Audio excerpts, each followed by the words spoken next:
चलो ठीक है बेटा, ये किसने किया है? चलो इसने किया, ठीक है। पहले तो आप सब लोगों को नववर्ष की हार्दिक शुभकामनाएं। ठीक है, आप सब लोग खुश रहो और अब की साल आप लोग MBBS में सिलेक्शन ले लो, ठीक है। मैं ऐसे बोलूंगा गवर्नमेंट कॉलेज मिल जाए सब लोगों को, और मेहनत करते रहो। साल चेंज हुआ है लेकिन आप लोगों को मेहनत नहीं करनी चाहिए, ठीक है। कंटिन्यू मेहनत करो और मेहनत से और आप सब लोगों को गवर्नमेंट कॉलेज मिल जाए, ठीक है। ठीक बकाया खुश रहो बेटा। हैप्पी न्यू ईयर हो गया, आज नया साल आ गया है, ठीक है। नया साल में कुछ नया करो तब नया होता है। अब नया ऐसा नहीं करना है, आप लोगों को कुछ एक्टिविटी का है। आप लोग नए साल का मतलब होता है कि इस साल में कुछ अचीव करना है। ऐसा आप लोग की अपना लक्ष्य बनाओ कि मुझे इस साल में ये करना ही करना है। जब अगला साल आए तो आप लोग गवर्नमेंट कॉलेज में हो सभी लोग, ठीक है। तो कितना अच्छा लगे, क्योंकि साल तो ऐसे आते रहेंगे लेकिन आप लोगों को गवर्नमेंट कॉलेज लेना है तो आपका माना जाएगा नया साल, ठीक है। ठीक है, चलो तो बेटा हम लोग जो कल पढ़ रहे थे उसको एक बार रिवाइज करो। बच्चे भी आ रहे हैं, फिर हम लोग स्टार्ट करते हैं। तब तक आप लोग रिवाइज करो।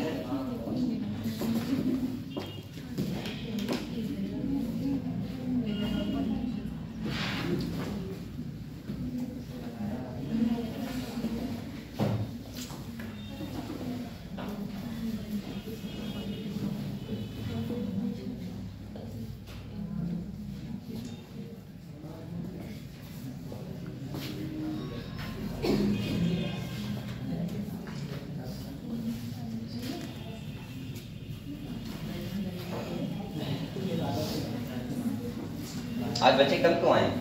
क्या हुआ? सबको मालूम है क्या हुआ? न्यू ईयर से क्यों आए? न्यू ईयर क्या मना रहे हो आप लोग? बस सही है, थोड़ा बहुत हाँ सेलिब्रेट करना चाहिए। वो आप लोगों ने कर लिया होगा, बकाया बहुत ज्यादा।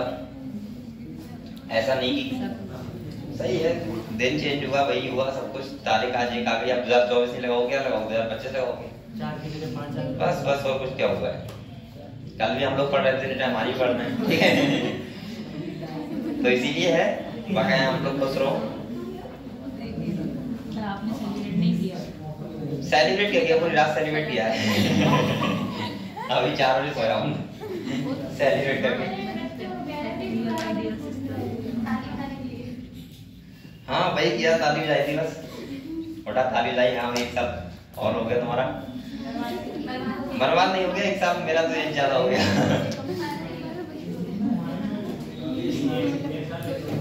और बर्बाद नहीं, आप लोग प्रोग्रेस करते रहो ऐसे ही लगातार, कंटिन्यू मेहनत करते रहो। हाँ नए साल पे आप लोगों को कुछ ना कुछ ऐसा एम बनाना चाहिए कि मुझे इस साल में अचीव करना है, ठीक है। किसी भी टाइप से करूँ, कैसे भी करूँ, वो करना है भाई। नया साल होता है और क्या होता है भाई, है ना। तो आप लोगों को यही करना है। और कुछ ऐसी आदत हो आपकी जो आपको लग रहा है कि नए साल में छोड़नी चाहिए, बात छोड़ दो, बस बात खत्म। नए साल से एक नया शुरुआत करो लाइफ का। हर साल आपका पिछली वाली साल से अच्छा होना चाहिए, ये होता है नया साल। और क्या होता है भाई, एक नया साल, एक अगर कोई कंपनी वाला है उसके लिए ये होता है कि एक साल में हमने कितना टर्नओवर किया। भाई आप लोग तो पढ़ाई कर रहे हो, एक साल में आपने कितना प्रोग्रेस किया पढ़ाई में, बस यही होता है नया साल। आपके लिए डिपेंड करता है, ठीक है। बकाया और आपके लिए क्या होता है नया साल?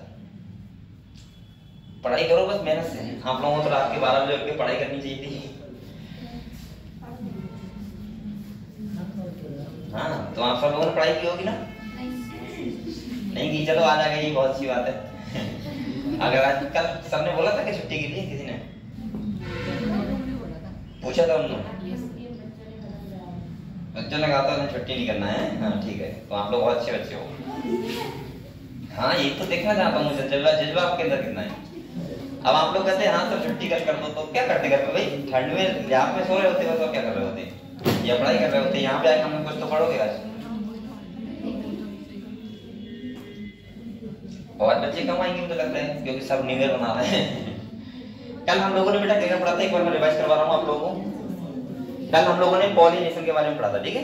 तो मैंने बताया था आप लोगों को जो पॉलिनेशन का मतलब क्या होता है, पॉलिन ग्रेन्स का कहाँ पे जाना है, स्टिग्मा पे जाना है। ट्रांसफर होना क्या कहलाता है, पॉलिनेशन। सही है, एक बार मैं फिर बता दे रहा हूँ आप लोगों को। हम लोगों ने देखा था पॉलिनेशन जो होता है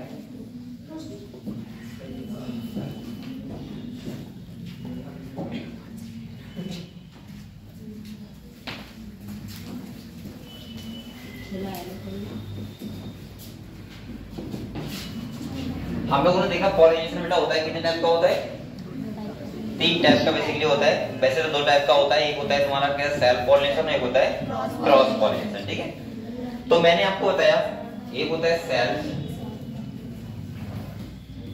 और एक कौन सा होता है, क्रॉस। सेल्फ का मतलब मैंने बताया था कि जब सेम प्लांट हो या तो सेम फ्लावर से हो पॉलिनेशन या फिर सेम प्लांट के डिफरेंट फ्लावर से। ठीक है, तो मैंने आपको बताया था अगर सेम प्लांट हो और सेम फ्लावर ही हो तो उसको क्या बोलते हैं, ऑटोगैमी। क्या बोलते हैं बेटा, ऑटोगैमी बोलते हैं। अगर दूसरी बात करें, अगर सेम प्लांट है और डिफरेंट फ्लावर है, कैसा है, डिफरेंट फ्लावर है, तो उसको हम लोग बोलते हैं गिटनोगैमी। क्या बोलते हैं,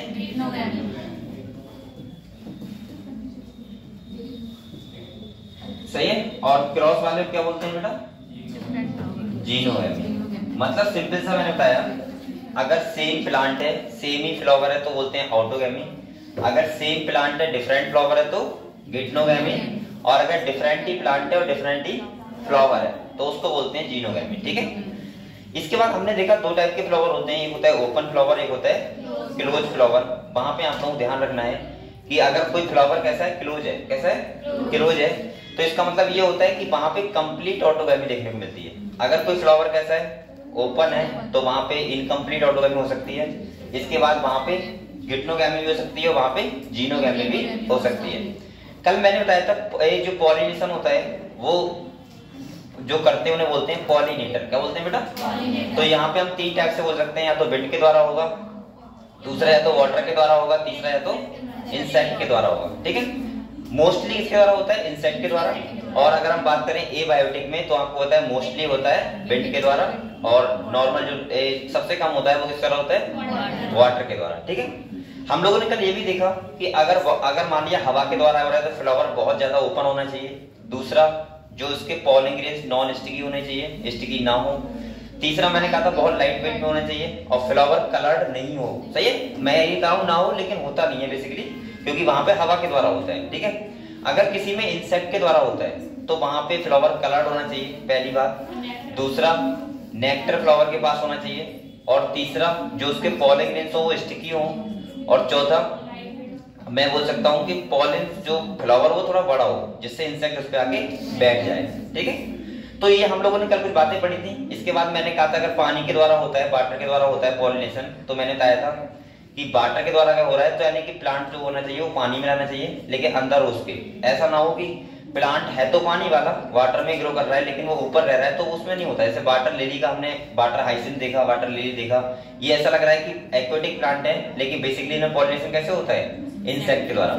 ये क्वेश्चन नीट में भी आ चुका है। ठीक है, तो हम लोगों ने ये पढ़ लिया था इतना। आज हम लोग पढ़ेंगे आउट ब्रीडिंग डिवाइसेस। क्या पढ़ेंगे बेटा, अब यहाँ पे आउट ब्रीडिंग डिवाइसेस क्या होती है वो समझते हैं। ठीक है, पहले समझते हैं फिर इसके बाद पढ़ते रहेंगे आराम से। आज बच्चे कम ही आएंगे, हैं नहीं आएंगे खाली अभी ट्रेन मिस हो रही है, चलो ठीक है, ट्रेन वाले मान लो सही है। चलो फिर भी हल्के करके पढ़ते हैं हम लोग। आउटोगैमी का मतलब वो सॉरी आउट ब्रीडिंग डिवाइसेस का मतलब ये होता है, मैंने कहा था कोई भी प्लांट होता है, क्या होता है, कोई प्लांट होता है, हमेशा क्या होता है उसके पास, मैं ऐसे बोल सकता हूँ, कोई स्टिग्मा होता है या फिर कोई प्लांट होता है, तो हम लोग यही चाहते हैं कि क्रॉस पॉलिनेशन हो। कैसा हो बेटा, क्रॉस हो, जिससे जो अगली जनरेशन आए प्लांट्स की उसमें वेरिएशन हो जाए। और मैंने कहा था वेरिएशन एक बहुत इंपॉर्टेंट क्या होता है, फिनोमेना होता है, वेरिएशन आना बहुत ज्यादा जरूरी होता है। तो हमेशा ध्यान रखो, सेल्फ पॉलिनेशन को रोकने के लिए जो भी हम लोग डिवाइसेस यूज करते हैं जिससे सेल्फ पॉलिनेशन ना हो, इनब्रीडिंग डिप्रेशन ना हो, उसको खत्म करने के लिए क्या करते हैं, आउट डिवाइस का यूज करते हैं, और उन सभी डिवाइस को बोलते हैं आउट ब्रीडिंग डिवाइसेस, जिसके द्वारा हम लोग सेल्फ पॉलिनेशन को रोकें और क्रॉस पॉलिनेशन को प्रमोट करें। वो सारी डिवाइस को क्या बोलते हैं, आउट ब्रीडिंग डिवाइसेस। समझ गए आप लोग। अब आप लोग सोच रहे हो सर आउट ब्रीडिंग डिवाइस से फायदा क्या होगा, तो मैंने आप लोगों को बताया था सबसे पहला फायदा ये होता है कि हम लोग चाहते हैं कि वेरिएशन हो, वेरिएशन आए। अगर आने वाली जनरेशन में वेरिएशन नहीं आएंगे तो फिर सेम जीनोम रहेगा, सेम जेनेटिक मटेरियल रहेगा, और जेनेटिक मटेरियल सेम रहेगा तो इसका मतलब वहां पे क्या इवोल्यूशन होगा? नहीं होगा। और इवोल्यूशन नहीं होगा तो वहां पे क्या फिर क्या फायदा? सही है। तो इसका मतलब यही, इसीलिए सेक्सुअल रिप्रोडक्शन जो होता है प्लांट में, भाई एक बार बताओ आप लोग, एक तो होता है एसेक्सुअल रिप्रोडक्शन, चलो वहां पे तो वेरिएशन नहीं आ सकते, लेकिन अगर सेक्सुअल हो रहा है और वहां पे बार बार ऑटोगैमी हो रही है तो प्लांट को फिर क्या फायदा मिलेगा? क्योंकि वहां तो वेरिएशन आएंगे ही नहीं। तो इसका मतलब भाई सिंपल सा है कि हम लोग सेल्फ पॉलिनेशन यानी ऑटोगैमी को रोकें और कौन सा कराएं, या तो विप्नोगैमी कराएं या फिर जीनोगैमी कराएं, जिससे वेरिएशन आए, और वेरिएशन आए तो क्या होगा? एवोल्यूशन होगा। तो सिंपल सा, इसीलिए जो भी डिवाइस यूज करते हैं उन सबको क्या बोलते हैं? Outbreeding devices. क्लियर? तो हम लोग किताब निकालो और हम लोग पढ़ते हैं, ठीक है, आउटब्रीडिंग डिवाइसेस के बारे में क्या कह रहे हैं।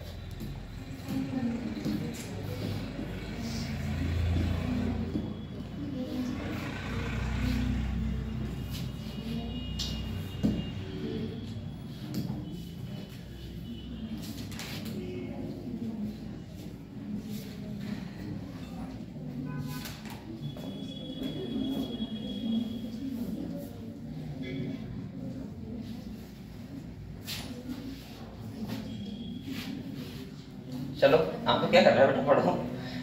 मैं सोच रहा हूँ आज नया साल है, बताओ आप लोग पढ़ाई कर रहे हो, कितना अच्छी बात है। और इसीलिए कल मैंने सोचा कि आज कोचिंग होनी चाहिए। नहीं, और आप लोग ठीक है, और जितने बच्चे यहाँ पे मुझे लग रहा है आए हैं यहाँ पे, तो इसका मतलब ये है कि आप लोगों को न्यू साल से बहुत ज्यादा मतलब नहीं है, मतलब है किससे? पढ़ाई से, ठीक है। और मुझे लगता है ये होना चाहिए, हर किसी बच्चे की क्वालिटी होनी चाहिए, क्योंकि नया साल क्या है भाई आपकी लाइफ में? क्या नया है? नहीं है, नया यही है कि आप लोग पढ़ाई कर रहे हो आज, वही सबसे अच्छी बात है। ठीक ठीक ठीक, तो इसीलिए आप लोग पढ़ाई करो।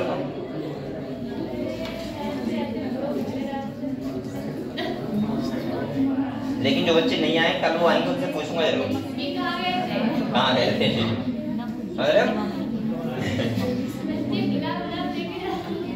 मिलाप लेके कहाँ जा रहे हैं? ये क्या होता है?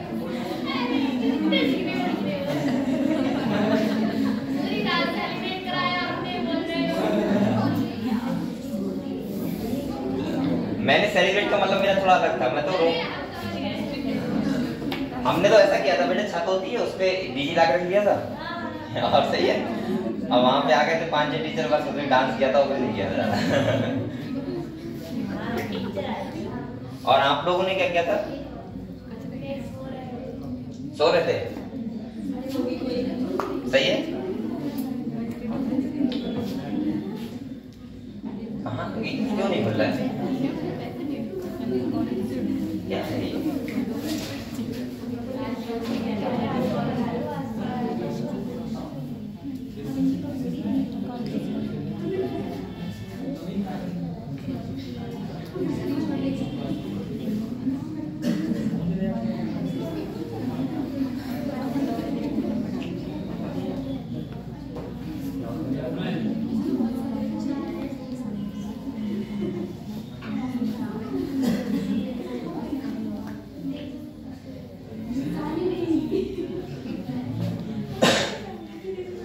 ये भी तो ऑन नहीं हो रहा है आज।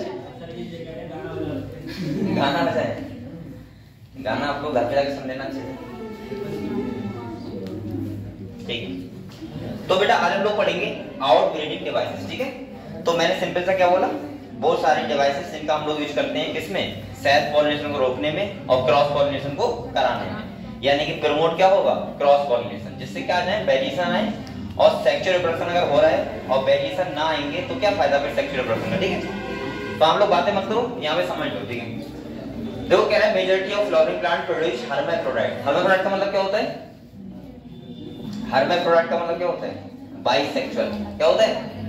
देखो हर्माफ्रोडाइट का मतलब होता है बेटा बाइसेक्सुअल फ्लावर, जहां मेल और फीमेल दोनों हो।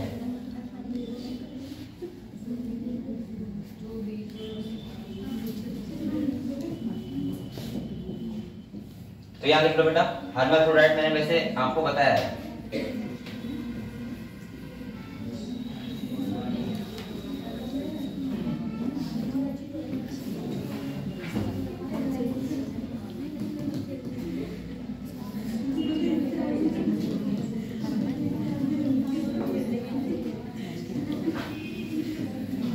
जनरली फ्लावर होते हैं वो कैसे होते हैं, बाइसेक्सुअल होते हैं। कैसे होते हैं, बाइसेक्सुअल होते हैं। और बेटा बाइसेक्सुअल होंगे तो बहुत ज्यादा चांस रहते हैं ऑटोगैमी के, ठीक है। तो यहाँ पे देखो कह रहा है a flower and pollen grains are likely to come in contact with the stigma of the same flower. आप लोग बताओ अगर सेम फ्लावर है बाइसेक्सुअल है तो वहां पे बहुत ज्यादा चांस रहेंगे किसके, ऑटोगैमी के, यानी कि ऑटोगैमी बहुत जल्दी हो जाएगा। और जल्दी हो जाएगा तो इसका मतलब क्या होगा कि वहां पे वेरिएशन आएंगे ही नहीं, तो ऑटोगैमी को रोकना है। तो यहाँ पे कह रहा है continuous self pollination result in inbreeding depression. अगर लगातार क्या होता है, क्रॉस सेल्फ पॉलिनेशन होता है तो वहां पे क्या होता है, इनब्रीडिंग डिप्रेशन होता है। मतलब मैं बोल सकता हूं कि वहां पे वेरिएशन नहीं आते। तो कह रहा है flowering plant have developed many devices to discourage self pollination. Discourage का मतलब क्या होता है, कम करना यानी कि रोकना। तो कह रहा है सेल्फ पॉलिनेशन को रोकना है एंड इनकरेज क्रॉस पॉलिनेशन। और क्या हो, क्रॉस पॉलिनेशन हो। वो सारी डिवाइस को हम लोग बोलते हैं क्या, आउटब्रीडिंग डिवाइसेस। कह रहा है in some species pollen release and stigma receptivity are not synchronized. Either the pollen is released before the stigma become respective or stigma become respective much before the release of pollen. In some other species the anther and stigma are placed at different position. देखो यहाँ पे क्या कर रहा है, पहला क्या तरीका बता रहा है, आप लोग बताओ। अगर ऐसा हो बेटा कि मेल जो मेल है यानी कि मेल पार्ट मतलब स्टेमिन है और दूसरा क्या है, ए गाइनोसियम, ठीक है, पिस्टिल है। अगर पॉलन जो दोनों के गैमीट हैं अगर वो सेम टाइम पे मैच्योर ना हो, जैसे अगर मेल गैमीट है वो थोड़ा दूसरे टाइम पे एक क्या हो, मैच्योर हो, और फीमेल गैमीट किसी और टाइम पे साथ साथ ना हो, तो क्या बताओ सेल्फ पॉलिनेशन होगा, नहीं होगा ना। तो पहला आउटब्रीडिंग डिवाइस समझ गए क्या, कि हम लोग दोनों का टाइम पीरियड ये गैमीट का चेंज कर दें, मतलब मैच्योर होने का, साथ साथ ना हो, और साथ साथ नहीं होंगे तो इसका मतलब सेल्फ पॉलिनेशन नहीं होगा। समझ गए। तो पहला यहाँ पे लिख सकते हो आप लोग, यहाँ पे लिख लो आप लोग, ये पहला कह रहा है एक pollen release and stigma receptivity are not synchronised का मतलब होता है साथ साथ, मतलब साथ साथ रिलीज ना हो, एक पहले हो जाए दूसरा बाद में हो, या फीमेल बाद में हो तो मेल पहले हो। इसका मतलब यह है कि वहां पे कभी भी सेल्फ पॉलिनेशन नहीं होगा, ठीक है।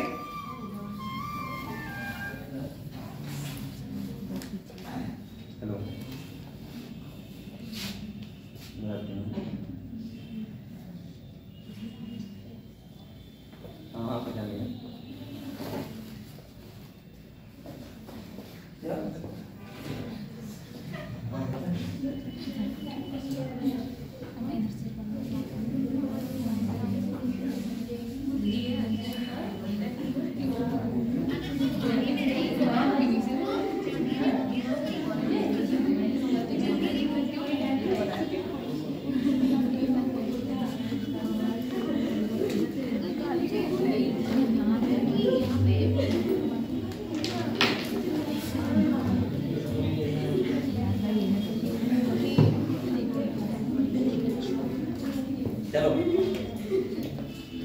तो बेटा यहाँ पे क्या बोला पहला कि अगर हम लोग सेम टाइम पे रिलीज ना हो, सही है, मेल गैमेट पहले रिलीज हो जाए या फीमेल पहले हो जाए, डिफरेंट टाइम पे हो, तो वहां पे हम लोग बोल सकते हैं क्या कि वहां पे आउटब्रीडिंग डिवाइस हो गई, यानी कि वहां पे सेल्फ पॉलिनेशन नहीं होगा। ऐसे बच्चे फोन कर रहे हैं, पूछना पड़ रहा है कौन।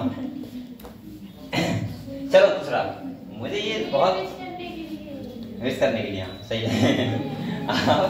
एक दो साल पुराने बच्चा पहले पढ़ा था, अब मैं कैसे बना दूंगा इसके, एकदम नए नंबर से फोन करेगा तो मैंने कहा ठीक है चलो। दूसरा ये भी एक अजीब टाइम है ना, तो मिस करना है, जरूर करना है, ये बहुत जरूरी है। आप लोग लगे रहते हैं,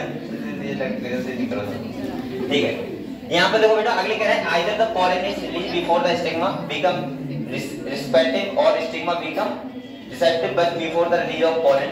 अब दूसरा देखो, दूसरा क्या कह रहे हैं, कह रहे हैं in some other species the anther and stigma are placed at different positions so that the pollen can not come in contact with the stigma. दूसरा कह रहा है ये कि हम क्या करें, पोजीशन चेंज कर दें। भाई जो एंथर है उसका साइड अलग होना चाहिए और स्टिग्मा का साइड अलग होना चाहिए, जिससे जल्दी से ऑटोगैमी ना हो। तो पहला हमने देखा कि सेम टाइम ना हो, और दूसरा मैंने क्या देखा कि हमने पोजीशन चेंज कर दी, डिफरेंट पोजीशन पर रख दिए।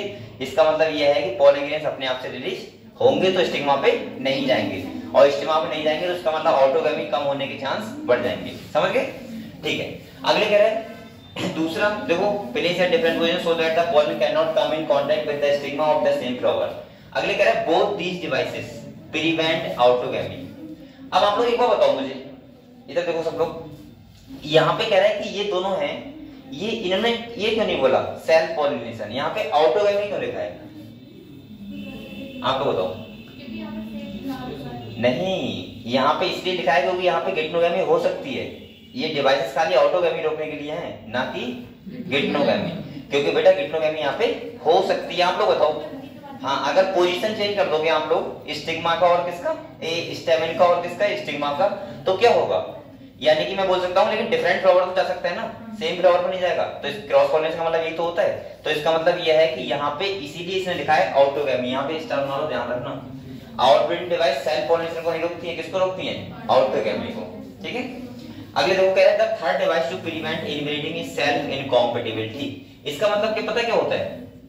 इसका मतलब होता है कि जो स्टिग्मा है यानी कि वो उसके लिए कॉम्पेटेबल ना हो। कॉम्पेटेबल का मतलब होता है कि वो रिजेक्ट कर दे, किसको? पॉलन ग्रेन्स को। भाई ये स्टिग्मा के पास एक एबिलिटी होती है कि वो किसी भी पॉलन ग्रेन्स को क्या कर सकता है? रिजेक्ट कर सकता है। यानी कि जब सेम वाला हो तो उसको रिजेक्ट कर दे और डिफरेंट फ्लावर का हो तो उसको क्या कर ले? एक्सेप्ट कर ले। इसको बोलते हैं बेटा सेल्फ इनकॉम्पेटिबिलिटी। ठीक है, तो तीसरा देख लिया आप लोगों ने क्या है। तो ये सब डिवाइस कौन सी हैं? Outbreeding devices. पहला सेम टाइम पे ना हो, दूसरा पोजीशन चेंज कर दो, और तीसरा क्या है? Self incompatibility. मतलब होता है पिस्टिल के पास यानी कि ये एबिलिटी होती है कि वो किस पॉलन ग्रेन्स को एक्सेप्ट करे और किसको एक्सेप्ट ना करे। समझ गए आप लोग? ठीक है, तो तीनों डिवाइस होती हैं। अगले क्या है? This is a genetic mechanism and prevent self pollination from the same flower और other flower of the same plant from fertilisation the ovules by inhibiting pollen germination और pollen tube growth in the pistil. यानी कि ये pistil के पास एक ability होती है, genetic ability होती है कि वो ऑटोगैमी को अपने आप से रोक सकता है। यानी कि किस पॉलन को वो एक्सेप्ट करेगा, किसको नहीं करेगा, उसके पास क्या होती है? एक सिंपल सा उनके अंदर भी केमिकल्स होते हैं और जिसके थ्रू वो क्या करते हैं, हम बोल सकते हैं कि कौन से पॉलन ग्रेन्स को एक्सेप्ट करना है और किसको नहीं करना है, वो डिसाइड करता है। समझ गए आप लोग? तो इससे क्या होगा? फिर से ऑटोगैमी रुक सकती है। अगले कह रहा है pollen tube growth in the pistil, another device to prevent self pollination is the production of unisexual flower if both male and female flower are present on the same plant such as, जैसे castor हो गया, मीज हो गया, जो monoecious होते हैं। क्या होते हैं? मोनोसियस होते हैं। अगले कह रहा है it prevent autogamy but not geitonogamy. आप लोग बताओ यहाँ पे गिटनोगैमी कर रोक सकते हो? नहीं, ये इंपॉर्टेंट लाइन है, ध्यान रखना। यहाँ क्वेश्चन पूछ सकता है वो, क्योंकि बच्चे यहाँ पे ऑटोगैमी डिवाइस का मतलब समझते हैं सेल्फ पॉलिनेशन। यहाँ सेल्फ पॉलिनेशन कहीं भी नहीं लिखा है, क्या लिखा है? ऑटोगैमी को। तो ऑटोगैमी को रोक सकते हैं, ना कि गिटनोगैमी को। अगले कह रहा है बेटा in several species such as papaya हो गया, male and female flower are present on different plant that is each plant is either male और female dioecy. This condition prevents both autogamy and geitonogamy. अब आप लोग बताओ, अगर कोई flower कैसा है, वो प्लांट कैसा है, जैसे मेल फ्लावर अलग प्लांट में और फीमेल अलग प्लांट में, तो वहां तो गिटनोगैमी रुक गया ना, वहां तो गिटनोगैमी होगा ही नहीं, किसी में नहीं होगा। और ऑटोगैमी तो हम रोक ही रहे हैं, तो इसका मतलब क्या हुआ? वहां पे हमेशा क्या होगा? जीनोगैमी। समझ गए आप लोग? तो यहाँ पे एक सिंपल सा ये कह रहा है अगर कोई फ्लावर कैसा है? यूनिसेक्सुअल है, प्लांट यूनिसेक्सुअल है, तो इसका मतलब वहां पे गिटनोगैमी ऑटोगैमी दोनों रोक सकते हैं। और अगर कोई प्लांट ऐसा है जहां पे मेल और फीमेल दोनों फ्लावर आ रहे हैं, या बाइसेक्सुअल फ्लावर है, तो वहां पे हम लोग ऑटोगैमी को रोक सकते हैं, ना कि गिटनोगैमी। बस 2-3 लाइनें जो आप लोगों को याद रखनी है। क्लियर हुआ? यहाँ पे आउटब्रीडिंग के बाद क्लियर हुआ? ठीक है, अगले बेटा हमारा टॉपिक आएगा, वो आएगा पॉलन पिस्टिल। क्या हो रहा है? Pollen pistil interaction. क्या आएगा?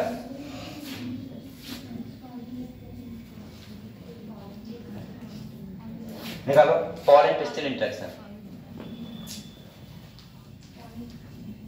इसमें क्या लिखा हुआ है? बहुत है।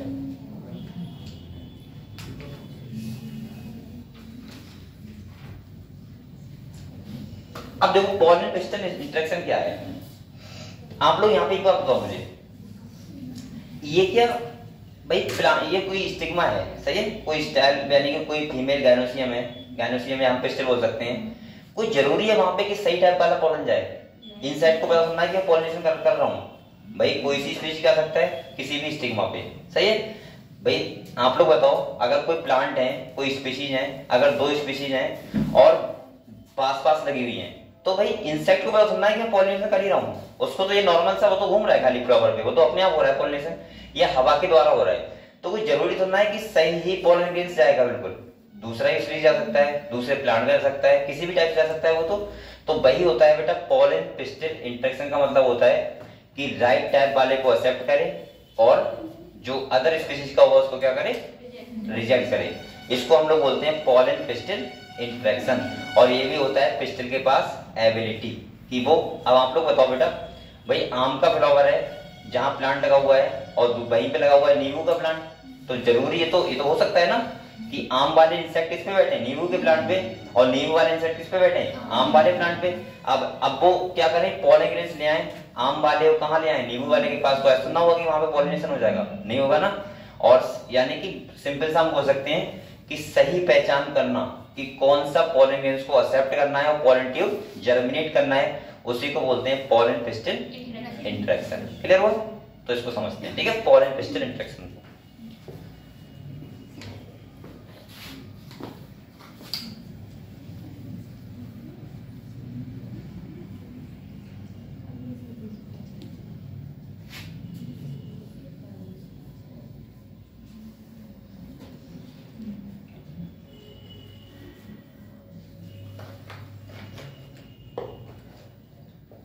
करली पार्टी आती है, आज पार्टी करके आ रही है अभी।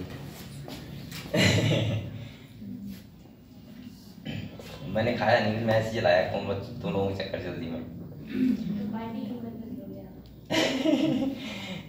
पार्टी नहीं, वो पार्टी हो रही थी एक जगह, बताएंगे नहीं जगह कौन सी है। यहाँ पे देखो पॉलन पिस्टिल इंटरेक्शन, ठीक है। पॉलन पिस्टिल इंटरेक्शन का मतलब क्या होता है, सिंपल सा कि मैं बोल सकता हूँ पिस्टिल का राइट टाइप वाला पॉलन ग्रेन से पॉलन ट्यूब बनेगी, तो उसी को बोलते हैं पॉलन पिस्टिल इंटरेक्शन, ठीक है। किसी भी टाइप से जा सकता है। तो देखो यहाँ पे कह रहा है पॉलिनेशन डज नॉट गारंटी, बेटा पॉलिनेशन गारंटी नहीं देता है कि the transfer of the right type of pollen, यानी कि हम बोल सकते हैं कि भाई ये पॉलिनेशन में गारंटी थोड़ा ना है राइट टाइप वाला, ना कोई इंसेक्ट को पता है ना कोई प्लांट को पता है, भाई तो नॉर्मल सी चीज अपने आप से हो रहा है, अगर हुआ तो हो जाएगा वरना कोई बात नहीं, ठीक है। तो यहाँ पे देखो क्या कह रहा है, combinable pollen of the same species as the stigma often pollen of the wrong type. आपको पता है रॉन्ग टाइप वाला भी आ सकता है पॉलन ग्रेन जो दूसरी स्पीशीज का होगा, डिफरेंट स्पीशीज का। तो यहाँ पे कह रहा है बेटा आइदर फ्रॉम अदर स्पीशीज और फ्रॉम द सेम प्लांट, कह रहा है if it is self incompatible also land on the stigma. तो मैं ऐसे बोल सकता हूँ कि स्टिग्मा पे डिफरेंट स्पीशीज वाला भी आ सकता है और उसी स्पीशीज वाला भी आ सकता है, सही है। दूसरा देखो यहाँ पे कह रहा है the pistil has the ability to recognise the pollen whether it is the right type. Pistil के पास क्या होती है, एक एबिलिटी होती है जिससे वो पहचान कर पाए किसको, राइट टाइप वाले पॉलन ग्रेन्स को। और कह रहा है बेटा इसे बोलते हैं कॉम्पिटेबल। क्या बोलते हैं, अगर राइट टाइप वाला है तो उसको बोलेंगे कॉम्पिटेबल, और अगर राइट टाइप वाला नहीं है तो क्या बोलेंगे, इनकॉम्पिटेबल। तो यहाँ पे कह रहा है और द रॉन्ग टाइप तो कौन सा है बेटा, इनकॉम्पिटेबल। कह रहा है if it is of the right type, अगर सही टाइप वाला है तो कह रहा है the pistil accept the pollen and promote post pollination event. अगर सही वाला पॉलन है तो पिस्टिल क्या करती है, पोस्ट मतलब बाद वाले जो इवेंट होते हैं पॉलिनेशन से उनको प्रमोट करेगा। भाई राइट टाइप वाला नहीं है तो क्या करेगा, उसको डिस्करेज कर देगा, खत्म कर देगा। अगले कह रहा है दैट लीड्स टू फर्टिलाइजेशन। आप लोग बताओ अगर सही टाइप वाला पॉलन ग्रेन्स होगा, सही कॉम्पिटेबल होगा, तो पिस्टिल क्या करेगा, पोस्ट पॉलिनेशन इवेंट होंगे उनको आगे बढ़ाएगा, पॉलन ट्यूब होगी और वहां पे क्या होगा, फर्टिलाइजेशन होगा। और अगर राइट टाइप वाला नहीं है तो क्या होगा, वो यानी कि हम बोल सकते हैं पोस्ट पॉलिनेशन इवेंट नहीं होंगे। फर्टिलाइजेशन क्या, पॉलन ट्यूब ही नहीं बनेगी, और पॉलन ट्यूब नहीं बनेगी इसका मतलब क्या होगा, फर्टिलाइजेशन ही नहीं होगा। अब ऐसा सुनना कि किसी भी हर एक पॉलन ट्यूब बन जाएगी जो पॉलन ग्रेन्स आ गया तो नहीं होगा ना। अगले देखो कह रहा है if the pollen of the wrong type the pistil reject, pistil क्या कर देगी, रिजेक्ट कर देगी। और कह रहा है the pollen by preventing pollen germination on the stigma और the pollen tube growth in the stem. यानी कि हम बोल सकते हैं अगर रॉन्ग टाइप वाला है तो क्या करेगा पिस्टिल, उसको क्या करेगा, रिजेक्ट कर देगा और वहां पे पोस्ट पॉलिनेशन इवेंट कोई भी नहीं होंगे, ना तो पॉलन ट्यूब जर्मिनेट होगा, कुछ भी नहीं होगा, ठीक है। अगले देखो यहाँ पे कह रहा है बेटा the ability of the pistil is to recognize the pollen followed by its acceptance or rejection is the result of a continuous dialogue between pollen grains and the pistil. This dialogue is mediated by chemical component of the pollen interacting with those of the pistil. इनके यहाँ पे क्या होते हैं, बहुत सारे component होते हैं, chemicals होते हैं। भाई हमारी बॉडी में तो होते हैं, जैसे आप लोग बताओगे हमारी बॉडी में कोई भी चेंजमेंट आता है तो कौन लेके आता है, हार्मोन्स लेके आते हैं। ऐसे प्लांट के पास भी बहुत सारे केमिकल्स होते हैं जिससे वो क्या करता है, पहचान करता है राइट पॉलन की और रॉन्ग पॉलन की। यानी कि रॉन्ग पॉलन तो उसको रिजेक्ट करना और राइट वाले को क्या करना, एक्सेप्ट करके पॉलन ट्यूब का जर्मिनेट करवाना और जर्मिनेट करवा के फर्टिलाइजेशन को प्रमोट करना। समझ गए आप लोग? अगले देखो, अब कह रहा है बेटा, it is only in recent years that botanists have been able to identify some of the pollen and pistil component and the interaction leading to recognition followed by acceptance। और अब जाके कुछ ऐसे बॉटनिस्ट हैं जो समझ गए हैं कि ऐसा प्लांट के पास, पिस्टिल के पास क्या होता है जिससे वो किसी पॉलन ग्रेन्स को रिजेक्ट कर सकता है या फिर एक्सेप्ट कर सकता है। ठीक है, क्या कंपोनेंट होते हैं? कह रहा है as mention earlier following compatible pollination the pollen grain germinate on the stigma to produce a pollen tube through one of the germ pore. Germ pore आपको पता है, मैंने कहा था कि पॉलन ग्रेन्स में दो लेयर होती है, एक होती है इंटाइन और एक होती है एक्साइन। एक्साइन डिस्कंटिन्यूअस होती है, पता है आप लोगों को, और वहां पे क्या होता है, जर्मपोर। सही है, और वहां से क्या बनता है, आप लोग पॉलन ट्यूब समझ रहे हो क्या है? अभी बताऊंगा आप लोगों को। देखो ये डायलॉग वो देख रहे हो, यहाँ पे डायलॉग नहीं, ये देखो यहाँ पे ये क्या है, वो डायलॉग लिखा हुआ था, मेरे माइंड चल रहा है कि यहाँ डायलॉग क्यों लिखा है लोगों ने। यहाँ देखो ये क्या है, स्टिग्मा है, ये क्या है, स्टाइल, ये क्या है बेटा, ओवरी, ये तो है।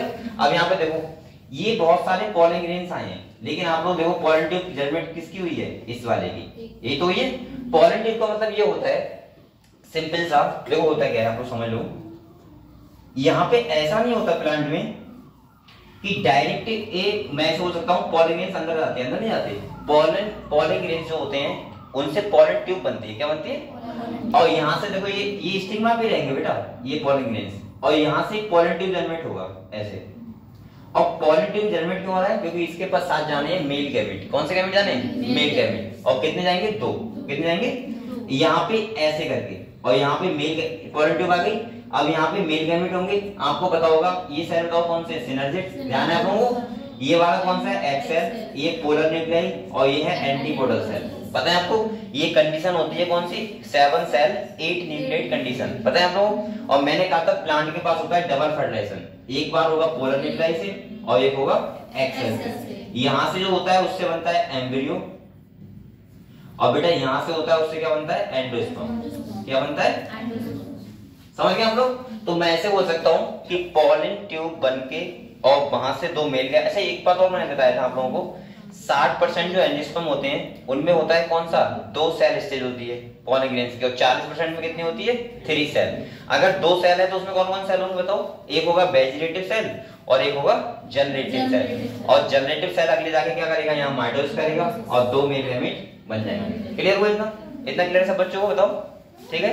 अगले देखो, समझ गए आप लोग, ये क्या है, चलो जो भी ये प्लान देख रहे हैं कह रहा है pollen grain germinating on the stigma. अच्छा पॉलन ग्रेन जर्मिनेट करना है, हम आपको देख क्या रहे हैं, यहाँ पे क्या दिख जाएगा बताओ, नहीं दिखेगा, वीडियो ऐसा वीडियो देखोगे, वीडियो मत देखो। यहाँ देखो अगले यहाँ पे कह रहा है ए, यहाँ पे देखो ऐसे वेजिटेटिव न्यूक्लियस है, मेल गैमेट, फिलीफॉर्म एपरेटस, आपको पता है सिनर्जिड कौन सेल के पास होता है, सिनर्जिड के पास। और यहाँ से पॉलन ट्यूब आती है और किसको फर्टिलाइज करती है, एक्स सेल को। सही है, एक गैमेट करता है एक्स सेल को, एक गैमेट किसको करता है, पोलर न्यूक्लियाई को।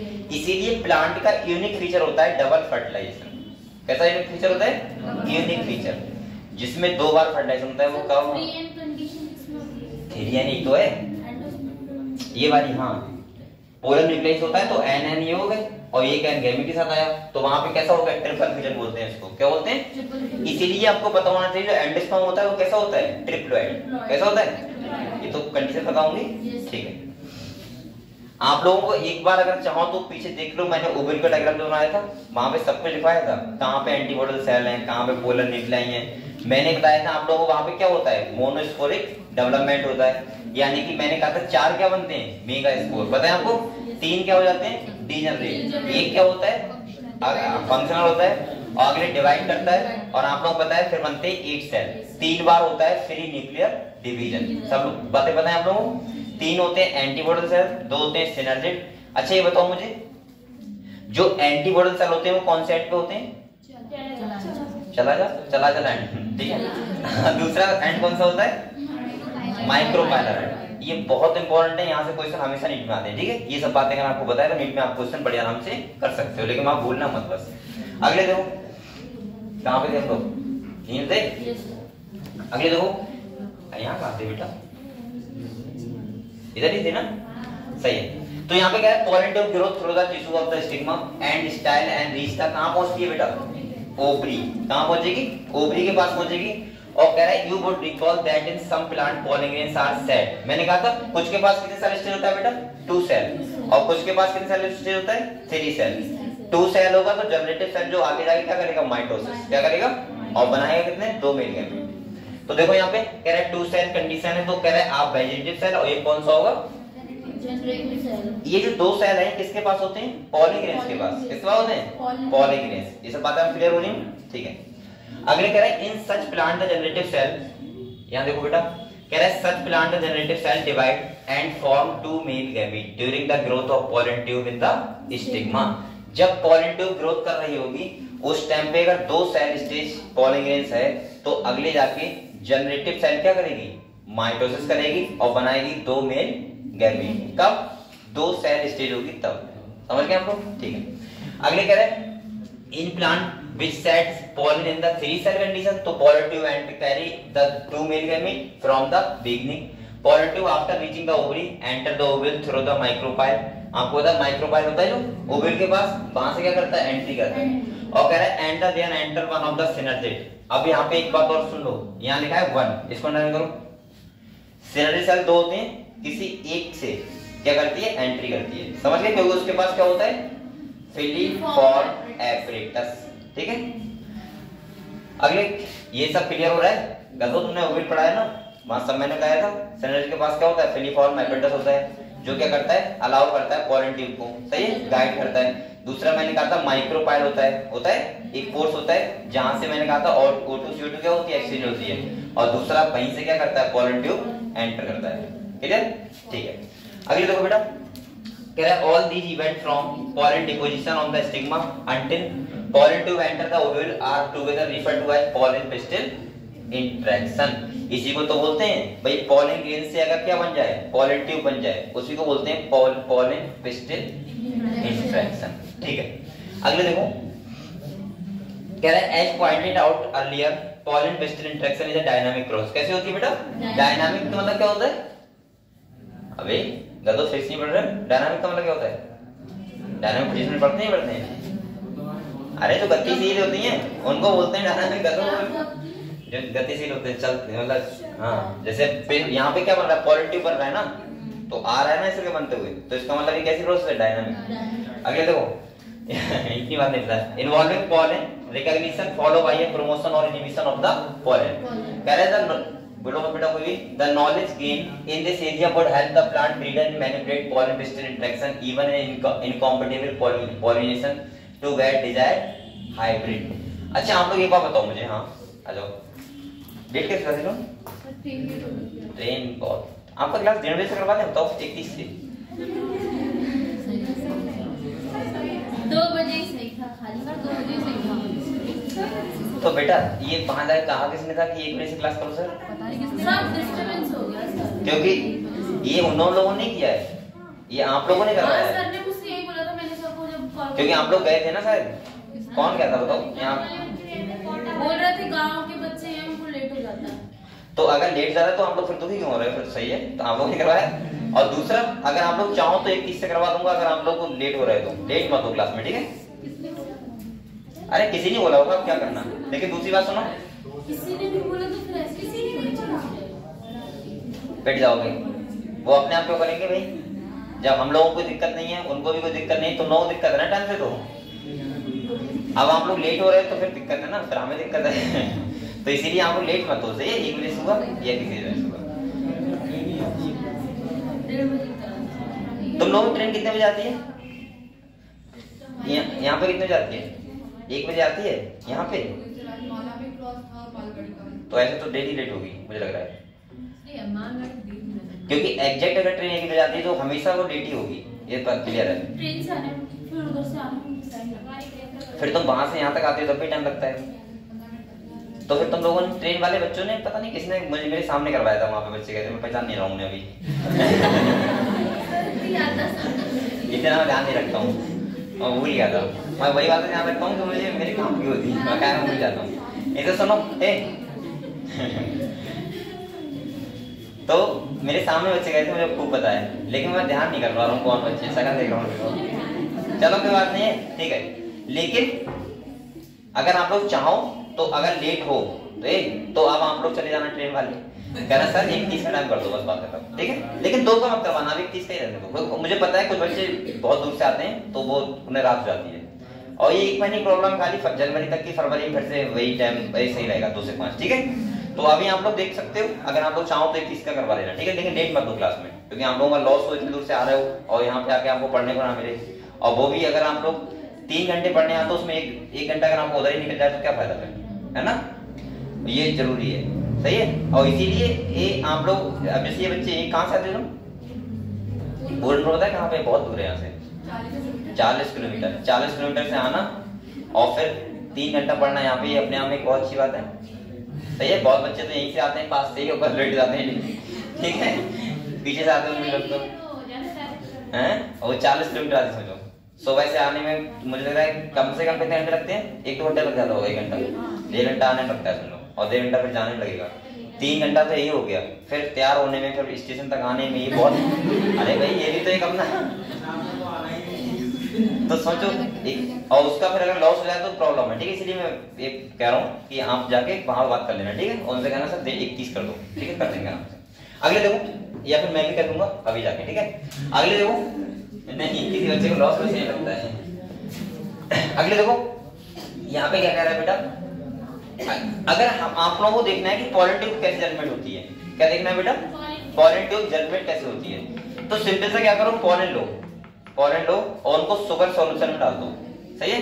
उसके बाद पोलन ट्यूब ग्रोथ करेगी और उसको आप लोग माइक्रोस्कोप से आराम से देख सकते हो।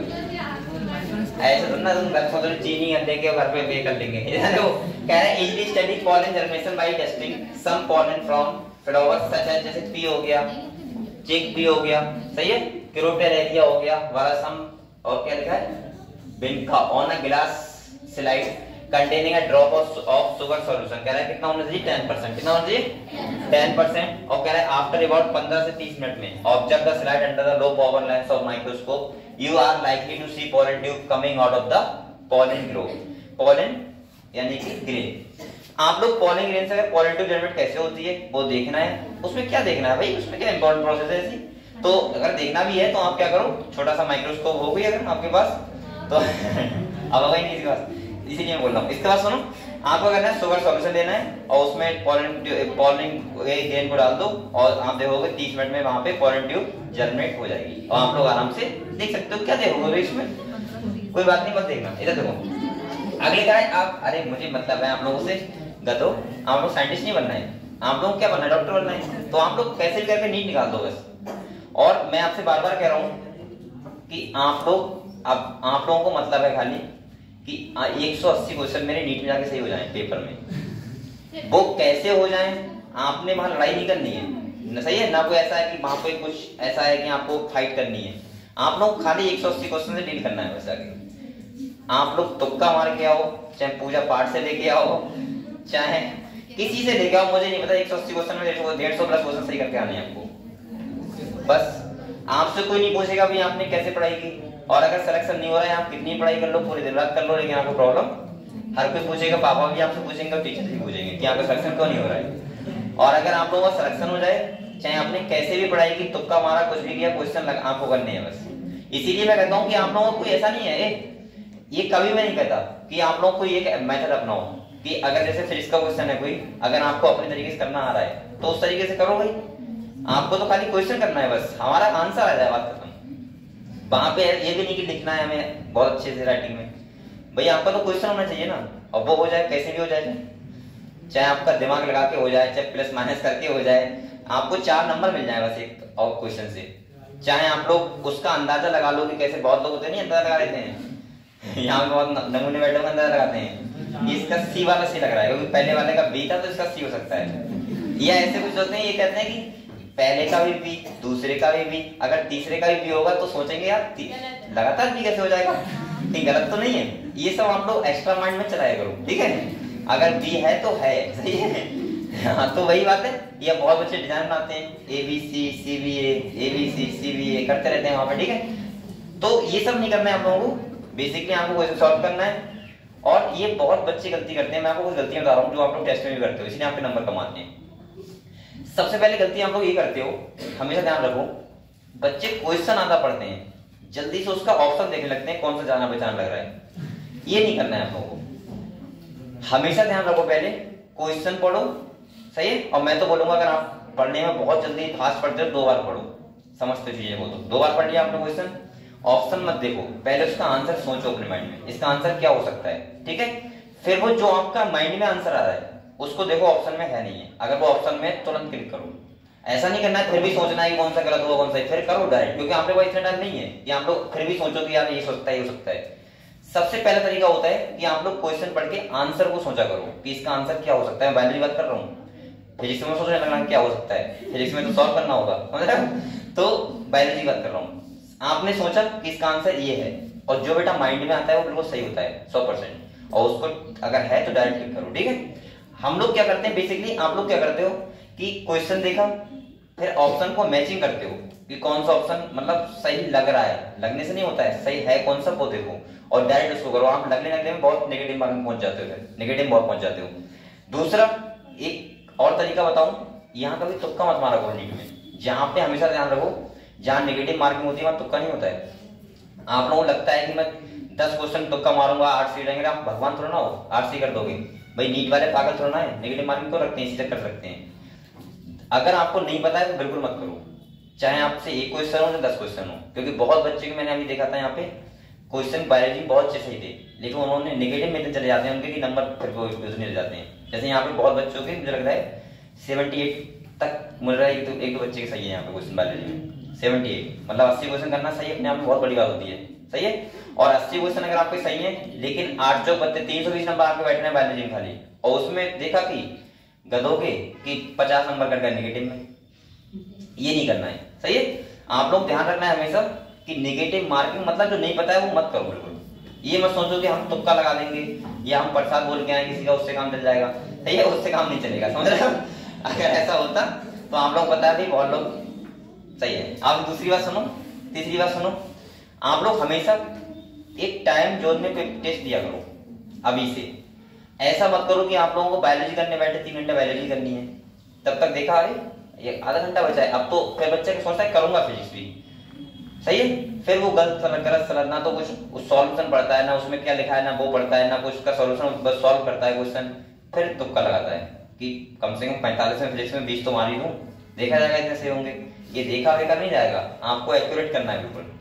तो टाइम जोन का मतलब होता है कि अगर आपको 1 घंटे में बायोलॉजी करनी है, जैसे आपको लग रहा है कि अगर अभी आप लोग ऐसे टेस्ट दे रहे हो तो हो सकता है कि आप लोग सोचो कि चलो ठीक है फिजिक्स मुझे ज्यादा नहीं हो पा रही है तो मैं उसको कम टाइम दूंगा, ये बात सही है, लेकिन फिर भी कोशिश किया करो कि अपना पेपर है जो 3 जोन में डिवाइड कर दो।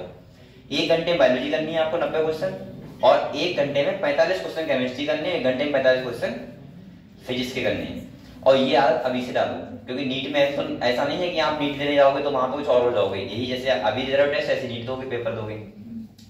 मैं ये बहुत देखता हूँ 80% बच्चे आके यही कहते हैं सर कि हम कर सकते थे लेकिन हम टाइम ही नहीं मिला, मतलब फिजिक्स से क्वेश्चन कर देते लेकिन टाइम ही नहीं था इतना। हम बायोलॉजी करते रहे, पता लगा कि 2 घंटे हो गए बायोलॉजी में, फिर हमने केमिस्ट्री की पता लगा 1 घंटा केमिस्ट्री में हो गया, फिजिक्स पूरी छूट गई। तो सिलेक्शन लेना है तो आपको बहुत सारी बातें याद रखनी है, ऐसा नहीं कि एक चीज से काम हो जाएगा, सारी चीजें आपकी पॉइंट आउट होनी चाहिए और आपकी बहुत अच्छे से प्रैक्टिस होनी चाहिए। और मैं बार बार कहता हूँ कि बायोलॉजी के लिए खाली 1 घंटा दिया करो। अब ये मत करना कि 1 घंटा हो गया 70 क्वेश्चन करें छोड़ दो, छोड़ने नहीं करने वो भी है, लेकिन बेसिकली आप लोग फास्ट इतना करो कि 1 घंटे में कर दो, सही है। और लगभग मैं बोलूंगा कि 1 घंटे फिजिक्स किया करो और 1 घंटे के लिए केमिस्ट्री किया करो। और दूसरी बात और बता रहा हूँ, आप लोग ध्यान रखना, फिजिक्स में बता रहा हूँ और केमिस्ट्री में बता रहा हूँ, बहुत ज्यादा कठिन क्वेश्चन करने से अच्छा है कि सरल क्वेश्चन ज्यादा कर लो। कभी भी ध्यान रखना, मैं आपको अभी बता रहा हूँ क्योंकि मैंने बहुत बार नीट दिया है। नीट का मतलब सिंपल सा नीट नहीं दिया है, वो सीपीएमटी और नीट, हाँ ठीक है, देखा है, देखा तो है, दिया भी है, ठीक है। दूसरी बात सुनो, मैं ये कह रहा हूँ वहां पे जो फिजिक्स आती है, मैं गारंटी से कह रहा हूँ 50 क्वेश्चन आएंगे, उसमें 5 क्वेश्चन ऐसे होंगे जो लेंथी होंगे, 45 क्वेश्चन ऐसे होंगे जो आपके एक लाइन में सॉल्व होंगे, अगर आपके अंदर थोड़ा बहुत पढ़ा हुआ हो आप लोग उस चैप्टर को तो। क्योंकि उन्हें पता है बेटा कि 3 घंटे में आपको कितने क्वेश्चन करने हैं, 180, सही है। अब एक बात सोचो, अगर फिजिक्स का भी 1 मिनट की क्वेश्चन मिल रहा है और 1 मिनट में बच्चा पढ़ेगा या उसको सॉल्व करेगा, उन्हें भी पता ये बात। वो हाँ 5 तो लेंथ इसलिए देते हैं ना कि हम लोग फंसो उनमें, और कुछ गधे होते हैं कि वो कसम खा के जाते हैं ये क्वेश्चन नहीं छोड़ूंगा चाहे टाइम कितना भी हो जाए। ये गलती मत किया करो। जैसे आपको पहला क्वेश्चन मिला, फर्स्ट क्वेश्चन, आपको देख के लगा लेंथी क्वेश्चन है, तो बिल्कुल स्किप करो तुरंत ही। ऐसा नहीं कि कसम खा दे ये तो बहुत गलत हो गया, मैंने पहले ही क्वेश्चन छोड़ दिया, अब तो मैं डिमोटिव हो गया। कैसे डिमोटिव हो गया? छोड़ दो भाई, लेंथी है बाद में देख लेंगे, टाइम बचा तो। क्योंकि ये बहुत होता है पेपर में। सुनो कि हम लोगों ने लेंथी क्वेश्चन चक्कर में 20 क्वेश्चन हमारे ऐसे रह जाते हैं जो हम आराम से कर सकते थे, बड़े आराम से। उन्हें पढ़ने तक का टाइम नहीं मिलता है कि उसमें लिखा क्या गया है, और फिर अफसोस आता है अरे ये क्या हो गया मुझसे, ये मैं लेंथी क्वेश्चन चक्कर में सरल क्वेश्चन छोड़ाया। और वो क्वेश्चन ऐसे आपको फिजिक्स में भी 5 मिलेंगे, केमिस्ट्री में भी 5 मिलेंगे और बायोलॉजी में भी 5 मिलेंगे। जो लेंथी होंगे 15 को तब तक डायरेक्ट स्किप करो, छोड़ दो बिल्कुल। बकाया करो 180 क्वेश्चन में 15 छोड़ दो, क्या दिक्कत है भाई? आपको तो खाली 150 करने हैं ना, कौन से 180 करने हैं? 150 प्लस करने हैं बस, और सिलेक्शन हो जाएगा आपका। तो इसका मतलब ये सब तरीके होते हैं एक नीट करने के। नीट सिलेक्शन लेना एक वो बच्चा नहीं ले पाएगा कभी भी, इसको पढ़ा हुआ बहुत है, बहुत आता है उसे। आप लोग हर एक्सपेक्ट में अच्छे होनी चाहिए। आपकी मतलब आप जा रहे हो पेपर देने, तो आपका क्या क्या चीजें आपको सेलेक्टिव तरीके से पता है। जैसे आप लोगों को कैसे क्वेश्चन करना है, किस टाइप से करना है, ये सब चीजें पता होनी चाहिए। बच्चे बहुत ऐसे होते हैं जो खाली जाते हैं पेपर देने, उन्हें पेपर देने से मतलब है, उन्हें नहीं मतलब कि मैंने, कुछ बच्चे ऐसे होते हैं उन्हें ये नहीं पता होता है कि पेपर देने जा रहा हूँ तो मेरी क्या तैयारियां हैं, किस टाइप से, कि मुझे पेपर कैसे करना है। बैठ गया पेपर देने, बस पता लगा कि बायोलॉजी कर रहे हैं, 2 घंटे में बायोलॉजी हो पाई, फिर फिजिक्स केमिस्ट्री पूरी छोड़ देते हैं। भाई आपको टाइम तो देना पड़ेगा ना। मुझे पता है फिजिक्स थोड़ी लेंथी होती है, क्वेश्चन आपको करने पड़ेंगे, मैं तो 1 घंटा दे रहा हूँ ना पूरा। आप लोग इतनी प्रैक्टिस बायोलॉजी में कर लो कि आप लोग बायोलॉजी में 1 घंटे में बायोलॉजी कर लो। मैं नहीं करूंगा आप 1.5 घंटा बायोलॉजी करो, लेकिन इतना प्रैक्टिस करके जाओ और पूरा 1 घंटा फिजिक्स को दो बैठ के। मैं गारंटी कर रहा हूँ, देखो देखता हूँ कैसे आप फिजिक्स नहीं कर पाते हो, कर लोगे आराम से, लेकिन आप टाइम नहीं देते हो। आप लोग 3 घंटे का पेपर होता है तो 2 घंटे तो बायोलॉजी करते हो, 2.5 घंटे बचता है, आधा घंटा तो फिजिक्स कहाँ से कर लोगे। और मुझे लगता है ये यहाँ पे ही बैठे 50% बच्चे टेस्ट में ही करते होंगे कि बायोलॉजी ही 2.5 घंटे में करते होंगे। और जैसे बच्चा आधा पौन घंटा उसमें जल्दी जल्दी केमिस्ट्री देखिए, जल्दी फिजिक्स देखिए, बात खत्म। आप लोग पूरा टाइम दो, और पूरा टाइम का मतलब है कि अपने टाइम को डिवाइड करो कि मुझे 1 घंटा 10 मिनट का, चलो 10 मिनट और ले लो, 1 घंटा 10 या 20 मिनट में मुझे बायोलॉजी करनी ही करनी है, चाहे कुछ भी हो जाए। मतलब बिल्कुल घड़ी बांध के आया करो हाथ में जिसमें टेस्ट लेने आया करो। और आप लोग कभी सोच के आया करो कि मुझे 40 मिनट में केमिस्ट्री करनी ही करनी है और मुझे 50 मिनट में फिजिक्स करनी ही करनी है। मतलब इतना टाइम मुझे देना ही देना है इन सब्जेक्ट को, चाहे भले ही मुझ पे हो पा रहे हैं क्वेश्चन या नहीं हो पा रहे हैं। बेटा हाथ तो चलाओ, सॉल्व तो करो, सॉल्व क्यों नहीं होंगे। आप लोग, वही बात है कि आप लोग मतलब टाइम आप देते नहीं हो ना, टाइम बचता ही नहीं आपके पास। और मेनली यही मैं बता रहा हूँ, आप लोग नीट में करोगे जाके। और मैं बार बार कह रहा हूँ, अगर आपको फाइनली सिलेक्शन लेना है, मुझे इससे मतलब नहीं है कि आपकी बायोलॉजी बहुत स्ट्रांग है तो मैं बहुत खुश हूँ, या मुझसे क्वेश्चन सर बहुत खुश हैं, या दूसरा खुश है कि हाँ ठीक है सर बायोलॉजी में बच्चे बहुत अच्छे नंबर लेके आ रहे हैं। आपका सिलेक्शन नहीं होगा बायोलॉजी से ना, खाली आपको फिजिक्स केमिस्ट्री में भी थोड़ी क्या करना पड़ेगा, इंप्रूवमेंट करना पड़ेगा।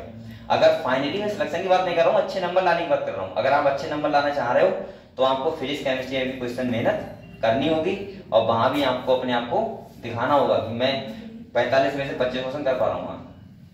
ज्यादा नहीं, लेकिन 100 नंबर तो आपको लानी होंगे, और 100 नंबर जब तक नहीं आएंगे आपको फिजिक्स केमिस्ट्री, तब तक आपको सिलेक्शन नहीं होगा।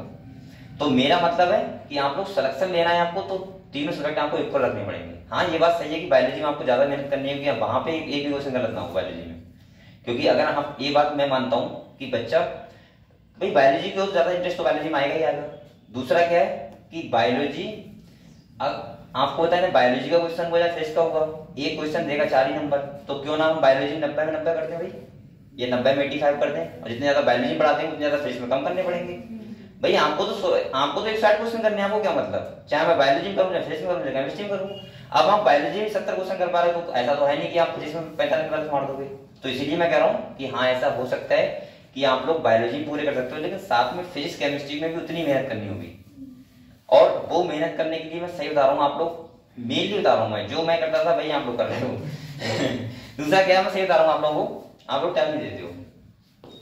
मैंने आपको हमेशा बोला है, मैं अपने सब्जेक्ट मतलब रखता हूँ क्योंकि पढ़ाने रखता हूँ, लेकिन वैसे आपको हमेशा मैंने बोला है कि इक्वल अमाउंट में टाइम दो, हमेशा बोला होगा। कहीं मैंने बायोलॉजी के नहीं कहा होगा स्पेशल, मैंने हमेशा कहा होगा कि अगर आपके पास 3 घंटा टाइम है तो 1 घंटा फिजिक्स को दो, 1 घंटा केमिस्ट्री को दो, 1 घंटा बायोलॉजी को। जब तक आप टाइम ही नहीं दोगे तब तक आपका चीजें सही कैसे होंगी। दूसरा मैं तरीका बता रहा हूँ आप लोगों को, ये भी तरीका बता रहा हूँ फिजिक्स केमिस्ट्री कैसे पढ़ना चाहिए आपको। मैं सही बता रहा हूँ, आप लोग अगर केमिस्ट्री है केमिस्ट्री में खाली एनसीईआरटी लाइन टू लाइन पढ़ लोगे ना, तब भी आप लोग 20 से प्लस क्वेश्चन कर दोगे, खाली लाइन टू लाइन पढ़ के वो एनसीईआरटी केमिस्ट्री की 100% बता रहा हूँ ये बात। 20 प्लस क्वेश्चन आप तब कर दोगे जब खाली एनसीईआरटी पढ़ोगे। मतलब एक भी क्वेश्चन सॉल्व मत करना केमिस्ट्री में, जाओ खाली एनसीईआरटी पढ़ चले जाना पेपर देने। टोटल क्वेश्चन आते तो एनसीईआरटी से हैं, लेकिन बच्चे सोचते हैं अरे हमको एनसीईआरटी पढ़े, हम थ्योरी पे डटे रहते हैं। आप लोग बेटा एनसीईआरटी खरीद लो अगर ना हो तो। अगर आप लोगों ने एनसीईआरटी रीड नहीं करी तो आप लोग ध्यान रखना केमिस्ट्री में बहुत बड़ी चूक कर दोगे नीट के पेपर में जाके। और मैं ये बार बार कह रहा हूँ कि आप लोग कुछ आपका एक वही नहीं है, एम नहीं है केमिस्ट्री के लिए। ध्यान रखना आप लोग केमिस्ट्री हो ना फिजिक्स हो, आपके पास एनसीईआरटी तो होनी चाहिए, चाहे सबने बताया हो ना बताया हो, मैं बता रहा हूँ आपको, ठीक है। अब हिम्मत है सर के अनुसार फिजिक्स के अंदर रहते हैं, मैं आपको बता रहा हूँ, सही है, इतना मुझे नॉलेज है। केमिस्ट्री में 25 प्लस क्वेश्चन एनसीईआरटी से आते हैं। अगर आपने खाली लाइन टू लाइन रीड किया घर पे बैठ के, इतना काम नहीं कर सकते बताओ। जैसे बायोलॉजी पढ़ रहे हो ऐसे केमिस्ट्री पढ़ो। हम चलो मान लो हम क्वेश्चन नहीं करेंगे, और मैं गारंटी से कह रहा हूँ बेटा 10 से 15 क्वेश्चन फिजिक्स में भी ऐसे होते हैं जो आपको कभी सॉल्व नहीं करना पड़ेगा, आप डायरेक्ट आंसर बता दोगे बिना सॉल्व करे। अगर बच्चे यहाँ पे ऐसे हैं कुछ नमूने कि उनने कसम खा ली कि मुझे क्वेश्चन सॉल्व नहीं करना है, तब भी तो मैं तरीका बता रहा हूँ आप लोगों को कि क्वेश्चन सॉल्व नहीं करना है बस। मतलब तो डर लगता है ना क्वेश्चन, मुझे लगता था क्वेश्चन सॉल्व करने में डर, तो इसके लिए मैं तरीका बता रहा हूँ। 15 क्वेश्चन फिजिक्स में ऐसे आते हैं जो आप लोग सॉल्व मत करना, डायरेक्ट ऐसे आंसर लगा दोगे।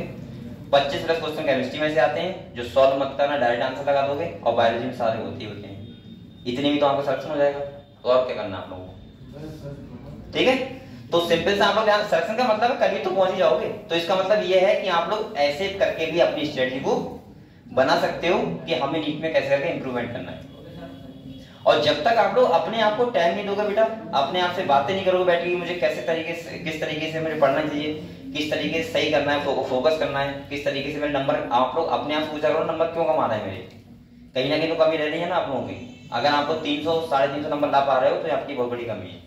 इतने नंबर सिलेक्शन नहीं होता है, आपको लाने पड़ेंगे टेस्ट में 500 नंबर लगभग, और टेस्ट में आपके 500 आएंगे तो हाँ ये बात सही है, नीट में आपके 600 प्लस आ जाएंगे, क्योंकि नीट में हमेशा आसान पेपर होता है टेस्टों से, ठीक है। नीट पेपर सरल होता है टेस्टों से, समझ गए आप लोग। लेकिन वही बात है कि 5 मई तक आप लोग पढ़ाई मेहनत से करते रहो। और दूसरा क्या है, आप लोगों को जो मैंने बताया ये चीजें फॉलो करो, ठीक है। साथ साथ आप लोग करो।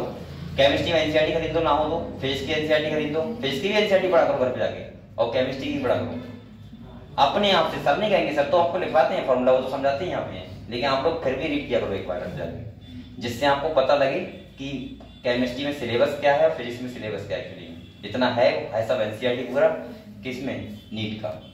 तो ये बात आपको ध्यान रखनी है। और बल्कि फिजिक्स में तो नहीं बोलूंगा, फिजिक्स में तो चलो सही है, केमिस्ट्री में ध्यान रखो आप लोग। एनसीईआरटी से 25 प्लस क्वेश्चन आएंगे, और 25 प्लस क्वेश्चन करने हैं आपको, तो आपको एनसीईआरटी 9 to 9 पढ़नी होगी। चाहे भले ही आप थ्योरी मतलब वैसे पढ़ो ना पढ़ो, लेकिन एनसीईआरटी जरूर पढ़ो जाके, ठीक है। तो इतना आप लोग काम करो। और बकाया आप लोग, जैसे मैंने बायोलॉजी में तो आपको एनसीईआरटी ही बेस्ड बताया है सब कुछ, मैंने कहा एनसीईआरटी के अलावा बाहर से कोई भी क्वेश्चन मत करो। मैं मान सकता हूँ 2 क्वेश्चन बाहर से आएंगे, छोड़ देना भाई, हम क्यों पढ़े 2 क्वेश्चन चक्कर से डबल हर चैप्टर को, या इतना ज्यादा क्यों पढ़े खाली 2 क्वेश्चन डर से खाली।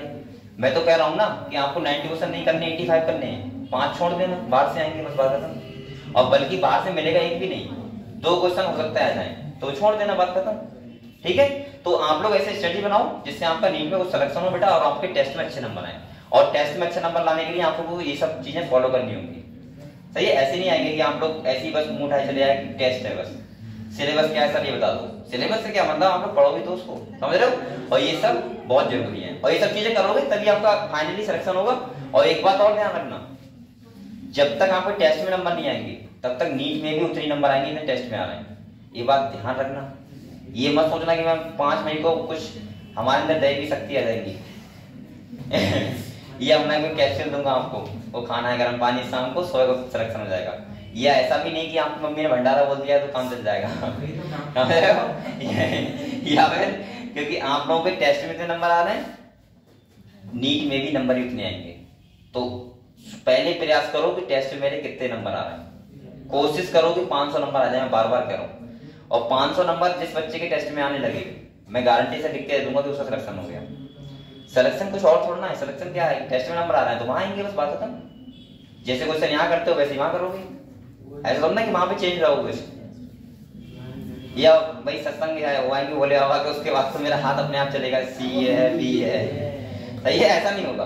हाँ कुछ बच्चों का लक अच्छा होता है तो उसमें 10% तक मानता हूँ मैं, 10% होता है लाइफ में, 10 या 20%, 80-100% तक नहीं होता है। कुछ अपने लिए मेहनत भी करनी होती है अपने आप से, कितना अब कुछ होते हैं गॉड गिफ्टेड लोग होते हैं। गॉड गिफ्टेड का मतलब भगवान के द्वारा बनाए हुए बहुत स्पेशल लोग। तो अगर आप लोग गॉड गिफ्टेड होते तो पहली बात तो यही है कि पीली जैसे में पैदा करके होते हो, मतलब कहीं मुकेश अंबानी घर पैदा होते अगर गॉड गिफ्टेड ही होते तो इसका मतलब आप गॉड गिफ्टेड नहीं हो, आपको मेहनत ही करनी होगी, ठीक है।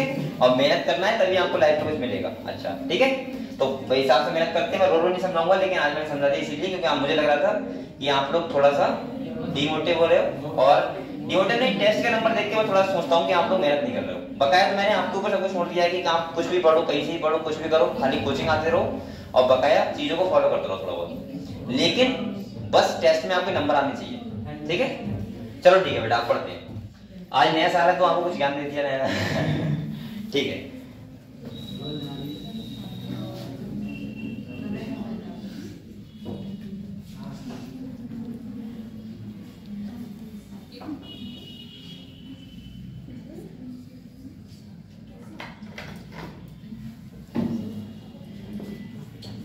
और दूसरा एक मैंने बताया था चीज, रेगुलरिटी। रेगुलर रहा करो हमेशा, ये बहुत जरूरी होता है। और ये भी 50% बच्चे यहाँ पर नहीं करते हैं। रेगुलर का मतलब होता है कि अगर आप 4 घंटे पढ़ रहे हो तो रेगुलर पढ़ो, ऐसा नहीं खाली एक दिन पढ़ लिया उस बात का नाम, अगले दिन फोन में लग गए या अगले दिन कोई मूवी निकाल दी, ठीक है ये नहीं करना है, ये सही है। रेगुलर रहना है आप लोग, और ये बहुत जरूरी होता है। किसी भी काम को लेके अगर रेगुलर रहोगे तभी कुछ कर पाओगे, सही है, कोई भी काम सही, ठीक है। जैसे आपके फादर होते हैं बेटा, खेती करते हैं, उसमें भी रेगुलर रहते हैं। ऐसा नहीं कि वो आज ज्यादा ठंडा तो करना सीधा नहीं जाएंगे नहीं ठंडो, तो आप लोग पढ़ नहीं कर सकते, क्या कर सकते हो। चलो ज्यादा यहाँ पे देखो क्या कह रहा है a breeder is interested in crossing different species and often genus to combine desirable character to produce commercially superior variety। आप लोग बताओ, अगर हमें सुपीरियर वैरायटी बनानी है, अच्छी वैरायटी बनानी है, तो हमें क्या करना होगा, अच्छे पॉलिनेशन लेने होंगे, बात सही है। डिफरेंट प्लांट से आर्टिफिशियल हाइब्रिडाइजेशन करवाना होगा, और जिससे नए नए वेरिएशन आए और नए नए टाइप के प्लांट प्रोड्यूस हो, ठीक है, अच्छे। तो यहाँ पे देखो क्या कह रहे हैं डिजायरेबल। डिजायर मतलब होता है पसंदीदा कैरेक्टर, कैसा होता है, पसंदीदा, डिजायर, देख लो। कह रहे desirable character to produce commercially superior variety. हमें क्या मिले, अच्छी वैरायटी मिले, तो उसके लिए हमें क्या करवाना पड़ेगा, अच्छे पॉलिनेशन होनी चाहिए। मैं बोल सकता हूं हमें क्रॉस पॉलिनेशन करवाना होगा, और दूसरे प्लांट के पॉलिनेशन होने चाहिए, जिससे क्या आए, वेरिएशन आए। अगले देखो, अगले कह रहा है artificial hybridisation is one of the major approach of crop improvement programme. In such crossing experiment it is important to make sure that only the desired pollinations are used for pollination and the stigma is protected from contamination from unwanted pollens. This is achieved by emasculation and bagging technique। ऐसा होता है बेटा, देखो अगर आपको artificial hybridisation का मतलब होता है कि हमें पता है कि हमें जो पॉलन से करवाना है, सही है, तो आप क्या करोगे भाई, अगर कोई बाइसेक्सुअल फ्लावर है तो आप क्या करो, उसका मेल वाला पार्ट काट दो, स्टेमेन काट दो, सही है। बैगिंग का मतलब है कि दूसरा कोई पॉलन ना आ जाए, क्योंकि हमें तो डिजायर वाले पॉलन चाहिए ना, जो हमें कैरेक्टर चाहिए उस जैसे हमें पता है कि अगर कोई प्लांट ये वाला, यहाँ पे एक प्लांट है और इस वाले पॉलन हमें क्या करवाना है, हाइब्रिडाइज करवाना है दूसरे प्लांट का, तो हमें क्या करना पड़ेगा। इमैस्कुलेशन का मतलब होता है रिमूवल ऑफ मेल पार्ट, यानी कि स्टेमेन, हम स्टेमेन को हटा दें और उसके बाद उस पर क्या करते हैं, बैगिंग का मतलब होता है किसी टाइप से कवरिंग कर दें, जिससे और दूसरे पॉलन ग्रेन्स वहां पे ना आ पाए, सही है। जो हम करवाना चाह रहे हैं जिस फ्लावर से या जिस पॉलन ग्रेन से करवाना चाह रहे हैं उसी से हो, ठीक है, उसको बोलते हैं हम लोग इमैस्कुलेशन और बैगिंग। क्लियर हुआ भाई आप लोग बताओ, क्योंकि ये बेटा ये तो एक ऐसा फिनोमेना होता है प्लांट के पास कि कोई भी पॉलन आ सकता है ना नॉर्मली। वो ऐसा ना कि देख के आ रहा है कि तुझे जाना है तुझे नहीं जाना है, एक ह्यूमन थोड़ा ना है, लेकिन प्लांट का तो वो कोई भी आ सकता है पॉलिनेशन। तो कोई भी आने का मतलब क्या है कि उसको हमें बैगिंग करना होगा, या फिर हम बोल सकते हैं अगर हमें आर्टिफिशियल करवाना है तो वहां पे क्या करना होगा, इमैस्कुलेशन। इमैस्कुलेशन का मतलब होता है कि उस वाले प्लांट का जो बाइसेक्सुअल फ्लावर है उसका हम रिमूव कर दें स्टेमन, और स्टेमन रिमूव कर देंगे और उसके बाद उसे बैगिंग कर देंगे। फिर जब पॉलिनेशन हमें हाइब्रिडाइजेशन करवाना है उसके बाद हटाएंगे और वो हो जाएगा, उसके बाद फिर से बैगिंग कर देंगे, बस हो गया आर्टिफिशियल फर्टिलाइजेशन। समझ गए हम लोग? ठीक है, अगले देखो। तो कह रहा है इफ द, यहाँ पे वही लिखा है, देखो बेटा, कह रहा है if the female parent bears bisexual flower, कैसा है, कोई बाइसेक्सुअल फ्लावर है, तो कह रहा है रिमूवल ऑफ एंथर, क्या करो बेटा, एंथर को रिमूव कर दो from the flower, but before the anther dehisces using a pair of forceps is necessary. This step is referred to as, क्या बोलते हैं इसको, इमैस्कुलेशन। क्या बोलते हैं, अगर कोई बाइसेक्सुअल फ्लावर है उसको हम एंथर को हटा दें, और एंथर को हटाने को ही बोलते हैं इमैस्कुलेशन। अगले क्या है, emasculated flower have to be covered with a bag. अब आप लोग एक बार बताओ, आपने रिमूव तो कर दिया क्या, एंथर, ये स्टेम हटा दिया, अब आपने बैगिंग नहीं किया, तो हो सकता है कोई इंसेक्ट आए और उस पे बैठ जाए, तो भी तो हो जाएगा। लेकिन हम ये तो नहीं चाह रहे हैं ना ये ना हो, क्योंकि हमें डिजायरेबल कैरेक्टर लाने हैं। तो इसका मतलब ये है कि हम उसको क्या करते हैं, फिर बैगिंग करते हैं जिससे दूसरे पॉलन ना आ पाए। तो देखो यहाँ पे कह रहा है when the stigma of bag flower attain receptivity mature pollen grains collected from anther of the male parents are dusted on the stigma and the flower are rebag and the fruit allowed to develop. यानी कि फिर से Rebag कर दो, हमें जो चाहिए जो पॉलन से करवाना है उन पॉलन से करवा दिया, उसके बाद क्या कर दिया, रीबैग कर दिया, फर्टिलाइजेशन होगा, फल बनेगा, बात खत्म। ठीक है, सीड बन जाएगा। कह रहा है if the female parent produce unisexual flower है तो there is no need for emasculation. आप लोग बताओ, अगर कोई प्लांट ऐसा है जो यूनिसेक्सुअल है, कैसा है, तो वहां पे हमें क्या इमैस्कुलेशन करना होगा, नहीं ना, खाली बैगिंग करना होगा। तो यहाँ पे कह रहा है there is need for emasculation the female flower but are bag before the flower open. Simple सा है कि हम क्या करना पड़ेगा, खाली बैगिंग करना पड़ेगा, यानी फीमेल पार्ट को हमें प्रोटेक्ट करना होगा जिससे पॉलिन ग्रेन्स दूसरे ना आ जाए। क्लियर? अगले कह रहा है बेटा pollination is carried out using the desired pollen and the flower Rebag. समझ गए? ये तो नॉर्मल सी प्रोसेस है, आपको समझ गए होगा आराम से। ठीक है, क्लियर हुआ सब बच्चों को? ठीक है, अगले क्या आता है, डबल फर्टिलाइजेशन। और ये प्लांट का क्या है बेटा, यूनिक फीचर। चलो एक बार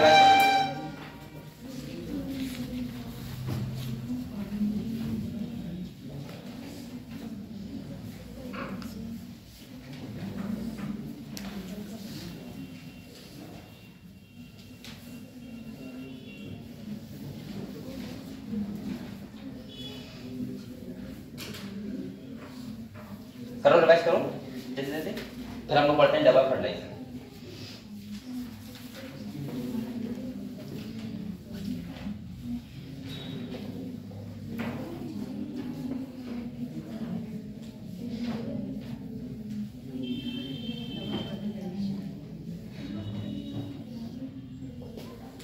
आज बर्थडे भी किसका किसका बर्थडे, उसका है ना, वो आया नहीं आज, कहाँ भाग गया था, आज कहाँ गया वो, घर में भाग गया। क्यों?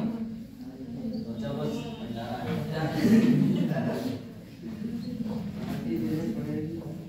अच्छा, पार्टी देनी होगी। तुम लोग क्या पार्टी करते हो, मुर्गा खाते हो क्या? नहीं वो नहीं खाते। और क्या करते हो? वो कुछ भी चल सकता है हमारी पार्टी से। अच्छा, तो सही है, कुछ भी क्या, पिज्जा खाते हो?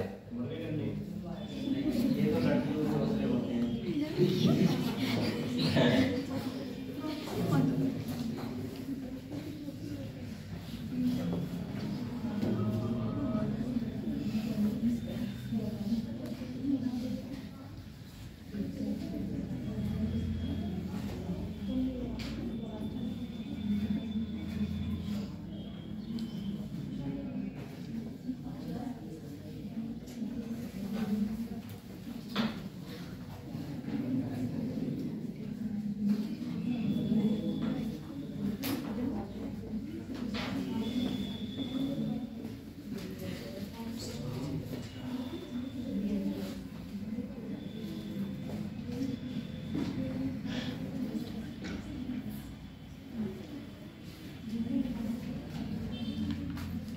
बहुत लोग आज मंदिर गए होंगे, कौन कौन गया था?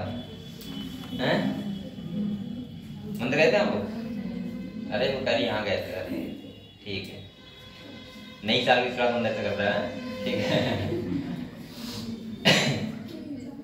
आप लोग संस्कारी तो बहुत ज्यादा हो।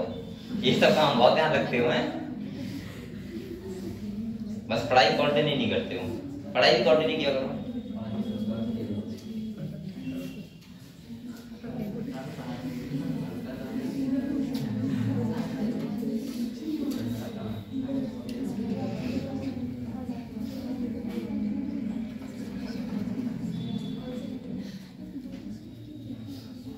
नरेश, तुम्हें ट्रेन चेंज क्यों कर ली? यहाँ बैठे थे तुम, वहाँ कैसे बैठ गए? दोस्ती चेंज कर ली? लड़ाई हुई कैसे? कभी ऐसा हुआ है कि तुम्हारे मम्मी पापा में लड़ाई हो, दोनों को हो जाए तो तुम लोग नहीं बोलते? अरे ऐसा हो जाता है कि बहुत लोग ऐसे होते हैं कि मम्मी पापा में लड़ाई हो गई तो वो भैया भैया बोलना बंद कर देते हैं। ऐसा हुआ है कभी? ऐसा करना ही होना। हाँ, घर वालों लड़ाई जाती है। अरे ये क्या होगा? सर वो स्क्रीन पे देखा नहीं? गिफ्ट्स में लेते परसों तो भाई देने के लिए आया था, तुम लेके जाओ। अच्छा ए मैं नहीं लेती ना, उसका गिफ्ट मुझे ले जाओ, मैं दे जाऊंगा आपको। ये मैं ले जा रहा हूँ। वर्षा को वो भी लेते और हम फर्स्ट आई थी ना, तो मैं ले जा रहा हूँ, आपको टेंशन ना लो, मैं दे दूंगा आपको। दे दीजिएगा। क्या है रखा हुआ इसमें? देख लूं खोल के? वैसे खोलना नहीं चाहिए ना? क्या इसमें होगा कितना होगा से ज्यादा क्या ही होगा। तो लोग इस में कल कहते परसों कहते हैं। जैसे वो आया था सिंगार आई थी सर यहाँ नहीं, स्प्रिंगल में। अरे हाँ वहाँ भी मैं बैठा था लेकिन गया नहीं था मैं। वहाँ से लड़ा? हाँ वो सिंगर आई थी, फरमान कुछ आया था। हाँ तभी वो चल गए थे विदाउट प्राइस। कौन? फरमान ना गाने फरमान ना वो उसने गाया था। इसमें कभी लग रहा है, वजन देख के तो लग रहा है। और येलो वाला कीजिए, वो वर्षा का है। लिखा भी इसमें वर्षा है? नहीं अच्छा अच्छा, ये वाला सस्ते हैं, वाला महंगा, ऐसा कैसा है? ये फर्स्ट का है, सब 100 होगा लेकिन वो उसका स्पेशली फेस पेंटिंग का है तो वो ये डांस वाला है। देख तूने क्या है? अगर कोई कहे तो कहे, सबने बोला था, ठीक है? अगर तुम तो भी कहने लगे कोई क्यों कहेगा? कोई लड़ने आएगा। नहीं कुछ नहीं कब ही कहेगा। होगा?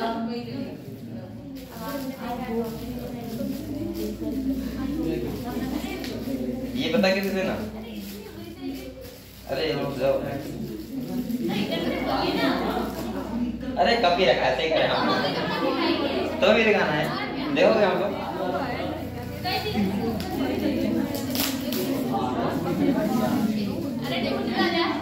नहीं टूटेगा, कहीं टूट ना जाए, सही कर रही हो। बेचारों को गिफ्ट मिला है, ये कपड़ा देखो, और जो लिखा हुआ है इस फ्रेंड है, ठीक है? ये तो गलत है। ये लिखा हुआ बहुत बेकार लगता है, ये तो प्रचार,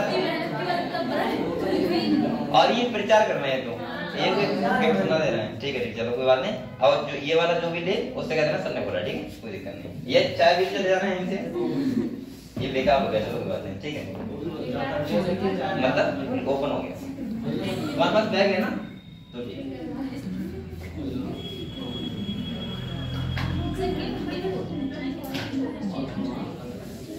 मैं ये नहीं कर रहा हूँ, मैं गिफ्ट नहीं कर रहा हूँ, तब क्यों है? मुझे पता है वो सोने का हाथ नहीं देंगे, लेकिन मैं ये कह रहा हूँ वहाँ पे कॉलेज का नाम बेकार लिखा है हम लोगों ने, ये मैं बोल रहा हूँ। मुझे पता है गिफ्ट का वो कीमत थोड़ा होता है। चलो ठीक है बेटा, अब हम लोग पढ़ते हैं डबल फर्टिलाइजेशन, ठीक है? आप लोग बताओ डबल फर्टिलाइजेशन क्या है? प्लांट का एक यूनिक फीचर होता है, क्या होता है? यूनिक फीचर होता है। अब यहाँ पे सुनो बातें, बोलो मत कोई बेटा। यहाँ पे देखो, मैंने आप लोगों को बताया था बेटा, बोलो मतलब समझ लो आप लोग। यहाँ पे मैंने कहा था ये क्या है बेटा? भाई ये जो हम लोग बोल सकते हैं ये एम्ब्रोसाइक है। तो यहाँ पे देखो क्या क्या है, ये तुम्हारा क्या है? एक्सेल है, क्या है बेटा? एक्सेल। और ये क्या है? तो सिनर्जी, यही तो है। इसके बाद ये क्या है? एंटीबॉडी, ये लिखा हुआ है। ये डिजेनरेट बनाएंगे। दूसरा सुनो, अब बोलो मत, देखो यहाँ पे मैंने कहा था जो ये आप लोग बताओ, यहाँ पे पोलर निकलेंगे 2 और ये क्या क्या गैमेट। तो ये कंडीशन कौन सी जाएगी? ट्रिपल। तो यहाँ पे इसीलिए बोलते हैं ट्रिपल फ्यूजन। क्या बोलते हैं बेटा? Triple fusion. और आप लोग बताओ, मैंने कहा था यहाँ से क्या बनता है, एंडोस्पर्म। क्या बनता है, एंडोस्पर्म बनता है। तो इसीलिए जो एंडोस्पर्म होता है वो कैसा होता है, ट्रिप्लॉइड। कैसा होता है बेटा, ट्रिप्लॉइड, सही है। और जो एग सेल से फ्यूजन होता है एक गैमीट का, उससे क्या बनता है, जाइगोट। क्या बनता है, और जाइगोट इसीलिए कैसा होता है, डिप्लॉइड। कैसा होता है, इसीलिए आपको पता है एक सीड होता है, आपको पता होगा उसके अंदर क्या होता है, एक तो एम्ब्रियो होता है और एक एंडोस्पर्म होता है। और आपको ये पता होना चाहिए कि जो एम्ब्रियो होता है वो न्यूट्रिशन किससे लेता है, एंडोस्पर्म से। पता है आप लोगों ये सब बातें, ठीक है। पता तो नहीं है, ठीक, सुन लो। तो आप लोग समझ गए। और इसके बाद जब आप लोग पता है जब क्या होता है, ये जाइगोट डेवलप होगा तो आपको बताओ दो पार्ट में डिवाइड हो जाएगा। एक होता है रेडिकल और एक होता है पिलीम्यूल। और आपको पता है रेडिकल वाले पार्ट से क्या वो निकलता है, रूट सिस्टम, और पिलीम्यूल से क्या निकलता है, शूट सिस्टम। ठीक है, तो पढ़े इसे, समझ गए, ये डायग्राम है, ठीक है। तो यहाँ पे देखो ये जाइगोट है, पहले क्या बनता है, ग्लोबुलर एम्ब्रियो बनता है, इसके बाद हार्ट शेप बनता है, इसके बाद पिलीम्यूल मैच्योर हो जाता है, रेडिकल, और उससे रूट और शूट स्टार्ट हो जाते हैं। और आपको पता होगा इन्हें हम बोलते हैं कॉटिलीडॉन। आपने सुना, ये तो पढ़ा होगा, मोनोकॉटिलीडॉन और डाइकॉटिलीडॉन। अगर दो कॉटिलीडॉन है तो डाइकॉटिलीडॉन, और एक है तो मोनोकॉटिलीडॉन। ठीक है, चलो। तो यहाँ पे देखो बेटा, यहाँ मैं बोल सकता हूँ, कह रहा है after entering one of the synergids the pollen tube release. Pollen tube क्या होगी, रिलीज होगी। और यहाँ पे कह रहा है बेटा द टू मेल गैमेट, कितने लेके आएगी, दो। ध्यान रखना, अगर 3 सेल स्टेज है तो 2 मेल गैमेट पहले से आएंगे, और अगर 2 सेल स्टेज है तो वहां पे जब पोलन ट्यूब जर्मिनेट हो रही होगी तो वहां पे क्या होगा, माइटोसिस। कौन सेल में, जनरेटिव सेल में। कौन से में, जनरेटिव सेल। अगले देखो यहाँ पे कह रहा है बेटा two male gamete into the cytoplasm of the synergid. कह रहा है a one of the male gamete move toward the egg cell. कहां जाएगा, एक्स सेल के पास जाएगा, और कह रहा है fuse with its nucleus thus completing the syngamy। और वहां पे क्या होता है, syngamy का मतलब क्या होता है, फ्यूजन ऑफ टू गैमेट्स। कह रहा है this result in the formation of a diploid cell, और क्या बन जाएगा, जाइगोट। क्या बन जाएगा, जाइगोट। अगले कह रहा है other mail gamete move towards the polar nucleus, और कह रहा है लोकेटेड इन द सेंट्रल, जो कहां होते हैं, सेंट्रल सेल में होते हैं। और कह रहा है and fuse with them to produce a triploid primary endosperm, और वहां से क्या बन जाएगा, ट्रिप्लॉइड एंडोस्पर्म बन जाएगा। ठीक है, अगले कह रहा है बेटा as the involve the fusion of 3 haploid nuclei, इसीलिए इसको बोलते हैं क्या, ट्रिपल फ्यूजन बोलते हैं। क्या बोलते हैं, क्यों, क्योंकि यहाँ पे क्या है, 3n कंडीशन हो गई। पोलर न्यूक्लियाई पहले से n+n कंडीशन था, एक मेल गैमेट आ गया n, तो कैसी कंडीशन हो गई, ट्रिप्लॉइड, यानी कि 3n। और इसीलिए हम बोलते हैं कि जो एंडोस्पर्म होता है वो कैसा होता है, ट्रिप्लॉइड होता है। कैसा होता है, अगले कह रहा है since two type of fusion syngamy and triple fusion take place in an embryo sac the phenomena is termed as double fertilisation. और इसीलिए हम लोग बोलते हैं इसको क्या, डबल फर्टिलाइजेशन। 2 बार फर्टिलाइजेशन होता है, और किसी भी स्पीशीज में ऐसा नहीं होता है, ओनली किसको, एक्सेप्ट प्लांट। प्लांट का इसीलिए कैसा फीचर है, यूनिक फीचर है। तो अगले लिखा भी है an event unique to flowering plants. ये कैसा फीचर है, यूनिक फीचर है कि यहाँ पे क्या होता है, डबल फर्टिलाइजेशन होता है। ठीक है, अगले देखो कह रहा है central cell after triple fusion become the primary endosperm and develop into the endosperm while the zygote develop into an embryo. और आपको पता होगा कि जो एम्ब्रियो होता है वो न्यूट्रिशन किससे लेता है, एंडोस्पर्म से। अच्छा ये बताओ मुझे, एंडोस्पर्मिक सीड जो होते हैं वो कौन से होते हैं, मोनोकॉट या डाइकॉट, मोनोकॉट जनरली। और जो डाइकॉट होते हैं कौन से होते हैं, नॉन एंडोस्पर्मिक। पता है आप लोगों को, ठीक है। और एंडोस्पर्म होता है वो खत्म हो जाता है क्योंकि एम्ब्रियो क्या करता है, उससे न्यूट्रिशन लेता है, किसमें, डाइकॉट में। ठीक है, तो ये सब बातें आपको पता होनी चाहिए, और ये पता भी है तो क्लियर है इतना। तो सिंपल सा ये फिनोमेना पूरा समझ गए क्या होता है। सिंपल सा देखो, आपको पता है पूरा ओव्यूल था, वहां पे एग सेल से क्या हुआ, फ्यूजन हुआ एक मेल गैमेट का, उससे क्या बना, जाइगोट। और जाइगोट किसमें बन जाएगा, कन्वर्ट किसमें हो जाएगा, एम्ब्रियो में। और जो ट्रिपल फ्यूजन हुआ वहां पे क्या बना, एंडोस्पर्म। तभी तो आपको पता है सीड के पास क्या होता है, एंडोस्पर्म होता है और एम्ब्रियो होता है। जब सीड जर्मिनेट करता है, एम्ब्रियो के 2 पार्ट होते हैं, पिलीम्यूल और रेडिकल।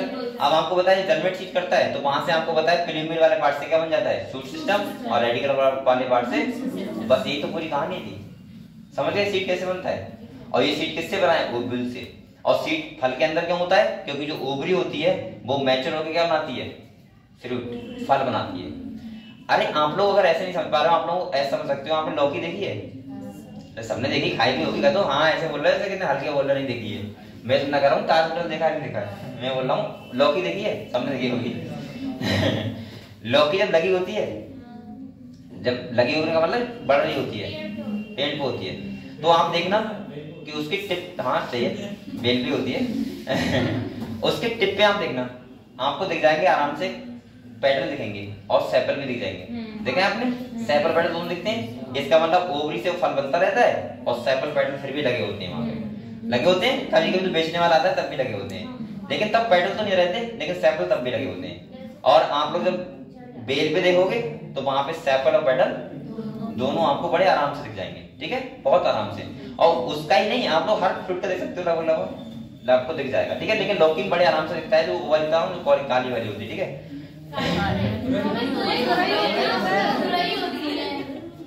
अच्छा वो तुरई बोलते हैं उसको। अच्छा तुरई बोलते हैं काली वाली को जो होती है, और लौकी बोलते हैं सफेद वाली को, ठीक। अरे सर आप कह रहे हैं आपने देखी होगा? नहीं, मैं नाम से कंफ्यूज था, वैसे मुझे पता है। अगर तुम एक को लौकी चाहिए तो वो मना कर देगा क्या? ये वाली चाहिए, लौकी देगा और तुरई क्यों देगा? अच्छा चलो ठीक है, ध्यान रखूंगा। मैं तो इशारा कर देता हूँ, ये चाहिए बस आ जाता। तो बेटा आप लोग बताओ, अब हम लोग पढ़ेंगे पोस्ट फर्टिलाइजेशन इवेंट। क्या पढ़ेंगे? और पोस्ट फर्टिलाइजेशन इवेंट मेरी भूलने की आदत बहुत अच्छी है। मैं घर पे भी कभी था तो रहता था, तो मैं जब मार्केट जाता था मम्मी लिख के दे देती थी, और मैं इतना लिख के जाता था कि धनिया भी लिखवा देता था। और ऐसा होता नहीं कि घर वाले के सब्जी ले आओ, तो कुछ होते हैं ठीक है जा रहे हैं, वो पूछ लेते हैं यहाँ क्या क्या लाना है, तो उन्होंने बता दिया 1 किलो आलू लेके आने, इतना लेके आना है, ठीक है। और वो जाने के बाद वहां से ले आते हैं और सब फिट बैठता है बिल्कुल। मैं सोचता, मुझे खाली मार्केट में जाते जाते आलू याद रहते हैं, अब वो भी याद नहीं रहता कितने मंगाए थे, तो यार क्या होता है 1 किलो या 2 किलो। तो इसलिए मैं हर चीज लिखवा लेता हूँ कि 250 ग्राम ये, 300 ग्राम ये, 500 ग्राम, जिससे अभी मैं तो बताऊँ, अभी क्या बता रहा हूँ, ये यहाँ पे मुझे वो एक देना था एडिट सिलेबस और डिलीट सिलेबस, तो प्रदीप भाई ने मुझसे कई बार कह चुके हैं, लेकिन मैं जब कोई वहां से निकलता हूँ तो मुझे ध्यान नहीं रहता बिल्कुल कभी भी, तो इतना ज्यादा भूलने की आदत होती है कभी भी। चलो फोटो ले लो, खिंचवा लो, खिंच गया, हो गया फोटो, अच्छा दोबारा मंगा होगा, ठीक है। तो आप लोग ये बताओ बेटा, बेसिकली हम लोग, हाँ तो सेपल पेटल की बात करते हैं, तो आपको देख सकते हो आराम से। अगर आपको देखना है तो बड़े आराम से आप देख सकते हो कि ओवरी से क्या बनता है, फ्रूट बनता है, और ओवरी से क्या बनता है, सीड बनता है। और सिंपल सा ये आप लोग बड़े आराम से, ये तो सब लोग देख सकते हो, ये तो कोई नॉर्मल सी बात नहीं है। हाँ फर्टिलाइजेशन नहीं देख पाओगे, लेकिन वैसे आप लोग देख सकते हो, ठीक है। तो क्लियर हो सब लोगों को, ठीक है। अब हम लोग पढ़ेंगे बेटा पोस्ट फर्टिलाइजेशन इवेंट, यानी कि फर्टिलाइजेशन के होने के बाद क्या क्या होता है। तो क्या होता है भाई पोस्ट फर्टिलाइजेशन इवेंट का मतलब सिंपल सा ये है कि जब फर्टिलाइजेशन होगा तो फल बनेगा, वो किससे, ओवरी से, और ओवरी से क्या बनेगा, सीड बनेगा। तो यहाँ पे देखो सबसे पहले हम लोग देखते हैं following double fertilisation event of, यहाँ पे कह रहा है endosperm and embryo develop maturation of ovary into seed and ovary कह रहा है into fruit are collectively term as post fertilisation event. ये क्या है, पोस्ट फर्टिलाइजेशन इवेंट है, ठीक है। तो आप लोगों को पता है पोस्ट फर्टिलाइजेशन इवेंट में क्या होगा। अच्छा प्री फर्टिलाइजेशन इवेंट कहते हैं, जैसे हमने पढ़ा क्या हुआ, गैमेट का फॉर्मेशन हुआ, इसके बाद पॉलिनेशन हुआ, इसके बाद फर्टिलाइजेशन हुआ। अब जब फर्टिलाइजेशन हो गया इसके बाद जो भी इवेंट होंगे वो सब कौन से होंगे, पोस्ट फर्टिलाइजेशन इवेंट। यानी कि ओवरी से क्या बनेगा, फ्रूट बनेगा, और ओवरी से क्या बनेगा, सीड। और सीड इसीलिए फल के अंदर होता है क्योंकि आपको पता है ओवरी के अंदर ही क्या होता है, ओवरी होता है। क्लियर हुआ, ठीक है। तो देखो यहाँ पे क्या कह रहा है, अभी टाइम नहीं हुआ बेटा, 3-4 मिनट बचे हैं, पढ़ लो। हाँ तो बता रहा था, ये मुझसे 1 महीना पहले बोले थे ये बात, 1 महीना पहले, आज से 1 महीना हो गया। वैसा आपको लेके आना है कि वो एड सिलेबस क्या है, डिट सिलेबस क्या है। ये डेली कहते हैं, डेली कमेंट का आगे सब ले आए, मैं डेली ही भूल जाता हूँ, लिखा हुआ है कुछ रखा हुआ है, लेकिन मैं डेली ही भूल जाता हूँ, 30 दिन में लगाता ये कहते हुए अरे कल बस आ जाएगा, और कल करके मुझे लग रहा है बिल्कुल मैं वो नहीं ला पाऊंगा। तो आने हाथ में नहीं, अब इनसे कहूंगा कि जब मैं चलूँ वहां से तो मुझे एक बार मैसेज कर देना कि सर वो लेके आना है, तो हो सकता है कि ये मेरे क्लास, हाँ ये बता देगी, ठीक है, ये वही होती है, ठीक है। तो कहीं ना कहीं गूलर में होता है, रात में आता है हाँ सर ऐसे कहते हैं। अब मैंने गूलर का गूलर का प्लांट देखा है सब लोगों ने यहाँ पे, बहुत भारी अभी रुको मैं भी देखूं तो सही। अरे देखा होगा लेकिन पहचान नहीं पा रहा हूं। अभी दिखा रहा है सब कुछ तो आपको मोबाइल गूगल में मिलता है, फिर भी आप लोग गूगल में क्या देखते रहते हो यार? ये कारण चलता है ये गाने के चलाए कौन कर रहा है यहाँ पे? गाने चल रहे थे यहाँ पे चला हुआ। अरे पार्टी करी होगी ना? हाँ सही कह रहे हो, जो बच्चे होंगे वो वाले यूपीएससी वाले उन्होंने पार्टी की होगी।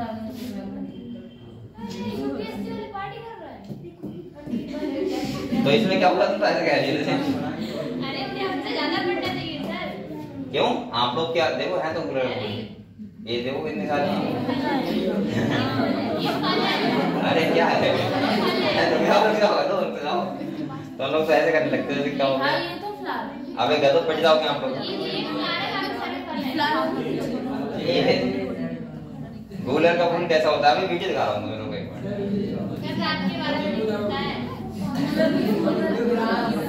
ये लिखा है आखिर कूलर का फल फूल दिखाई क्यों नहीं देता? ये देखो 6 मिनट की वीडियो का दो, ये वाली देखो 1 मिनट की कूलर का फूल। ये देखो